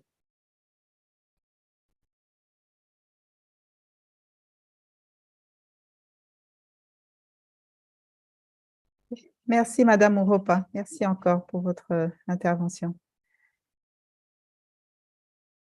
S'il n'y a pas d'autres interventions, parce que je ne vois pas d'autres mains levées, je voudrais passer la parole à Madame la secrétaire générale si elle a un mot à dire avant que nous ne passions la parole à Madame la présidente pour clôturer ce panel.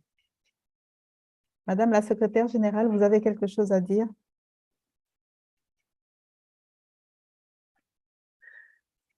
Not really. At this point, I prefer that the Secretariat does not influence the citizens' views or usurp, this platform, which is really meant for them to engage directly with our legislators. Safe to say, thank you very much for coming through and honoring us. This is one of the sessions where you've come and kept your word in terms of appearing before our members of parliament and the committee. And this is something that we must applaud. And because participatory democracy is one of the pillars that will make us advance in this region. And we also believe that we should exhaust some of these avenues before we picket, before we strike, before we petition, and many others. And for that reason, I would like to applaud particularly the young people who have come in their numbers, who were well prepared and researched, who really came forward to really put forth what is required. And this will be food for thought for us as a SADC PF, as a secretariat, while we seek counsel and guidance from the members of parliament in terms of how they're going to utilize this information that has come before them. For that, with those few words, I want to just say thank you. Yes, our institutions, our professionals and experts who are not youth, you are equally thanked and you are commended for coming forward and making it a success for our Women's Caucus. We're looking forward to you to follow us at the 52nd Plenary Assembly session, which will be held in the DRC, to hear how your issues have been synthesized and presented for the Assembly for recommendation and resolution. I hope that you continue to follow us and encourage us to do better. There is a feedback form that is normally posted in the chat box. Please fill it in, give us your feedback.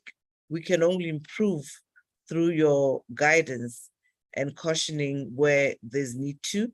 If there's anything that has gone contrary to your expectation, we apologize and we continue to learn. This is work in progress. Thank you very much for giving me this opportunity, Madam Moderator.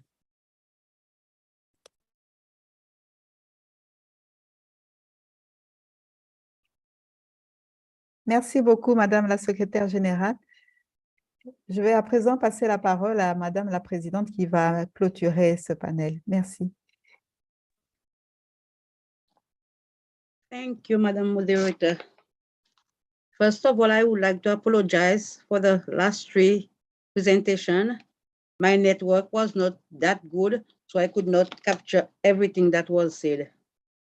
My apologies. To conclude the day, I would like to start like this.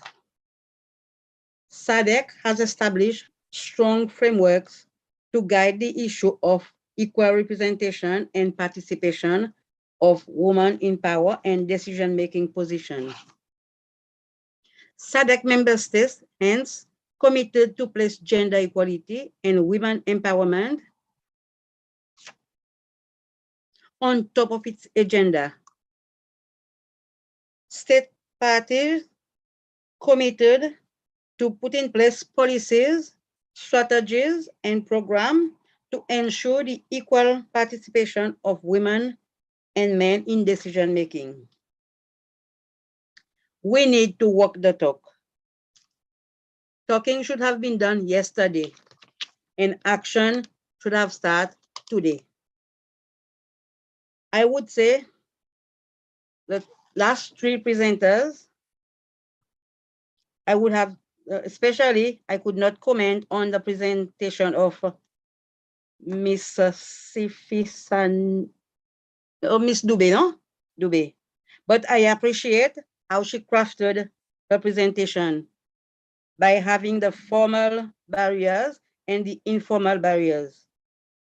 And to my point of view, the formal barriers can be dealt with through policies and strategies, but the informal barriers that are preventing women engaging in politics, there should be a change of attitude and mindset, especially when it comes to socialization, doing away with the all boys network, as she mentioned, working in hostile environment, and the cultural and traditional barriers. We should change our mindset in regards to this. One thing that she pointed out, which I like, is violence against women should not be celebrated. We could don't use only the 16 days activism in November to December to bring on the fight against women, violence against women. But we should use 365 days of activism against gender-based violence. She pointed out we have to review electoral laws, how to engage male actors in championing women in politics. And then this reminds me of the He for She campaign.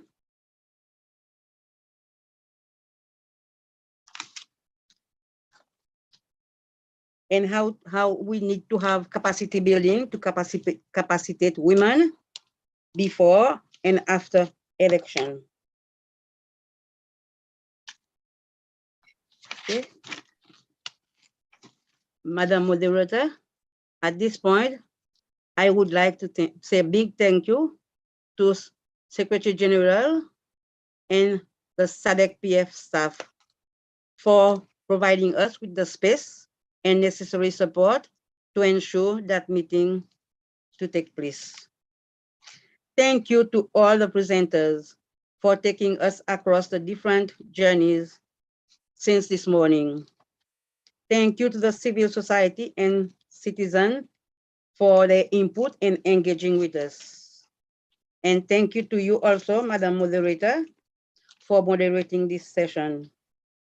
Thank you to the IT support staff for helping us to connect on this platform. Recommendations that has came out of this meeting would be taken seriously. And I look forward to have a meeting with the Regional Women's Caucus for us to go over the recommendation and find a way forward. On this note, I thank you, Madam Moderator.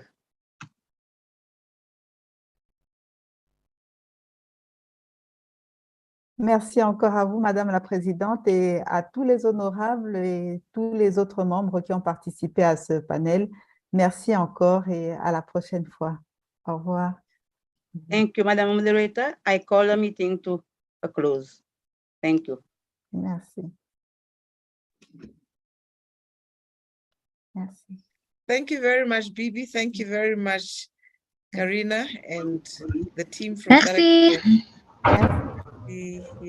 Merci beaucoup. Merci beaucoup. Merci, merci.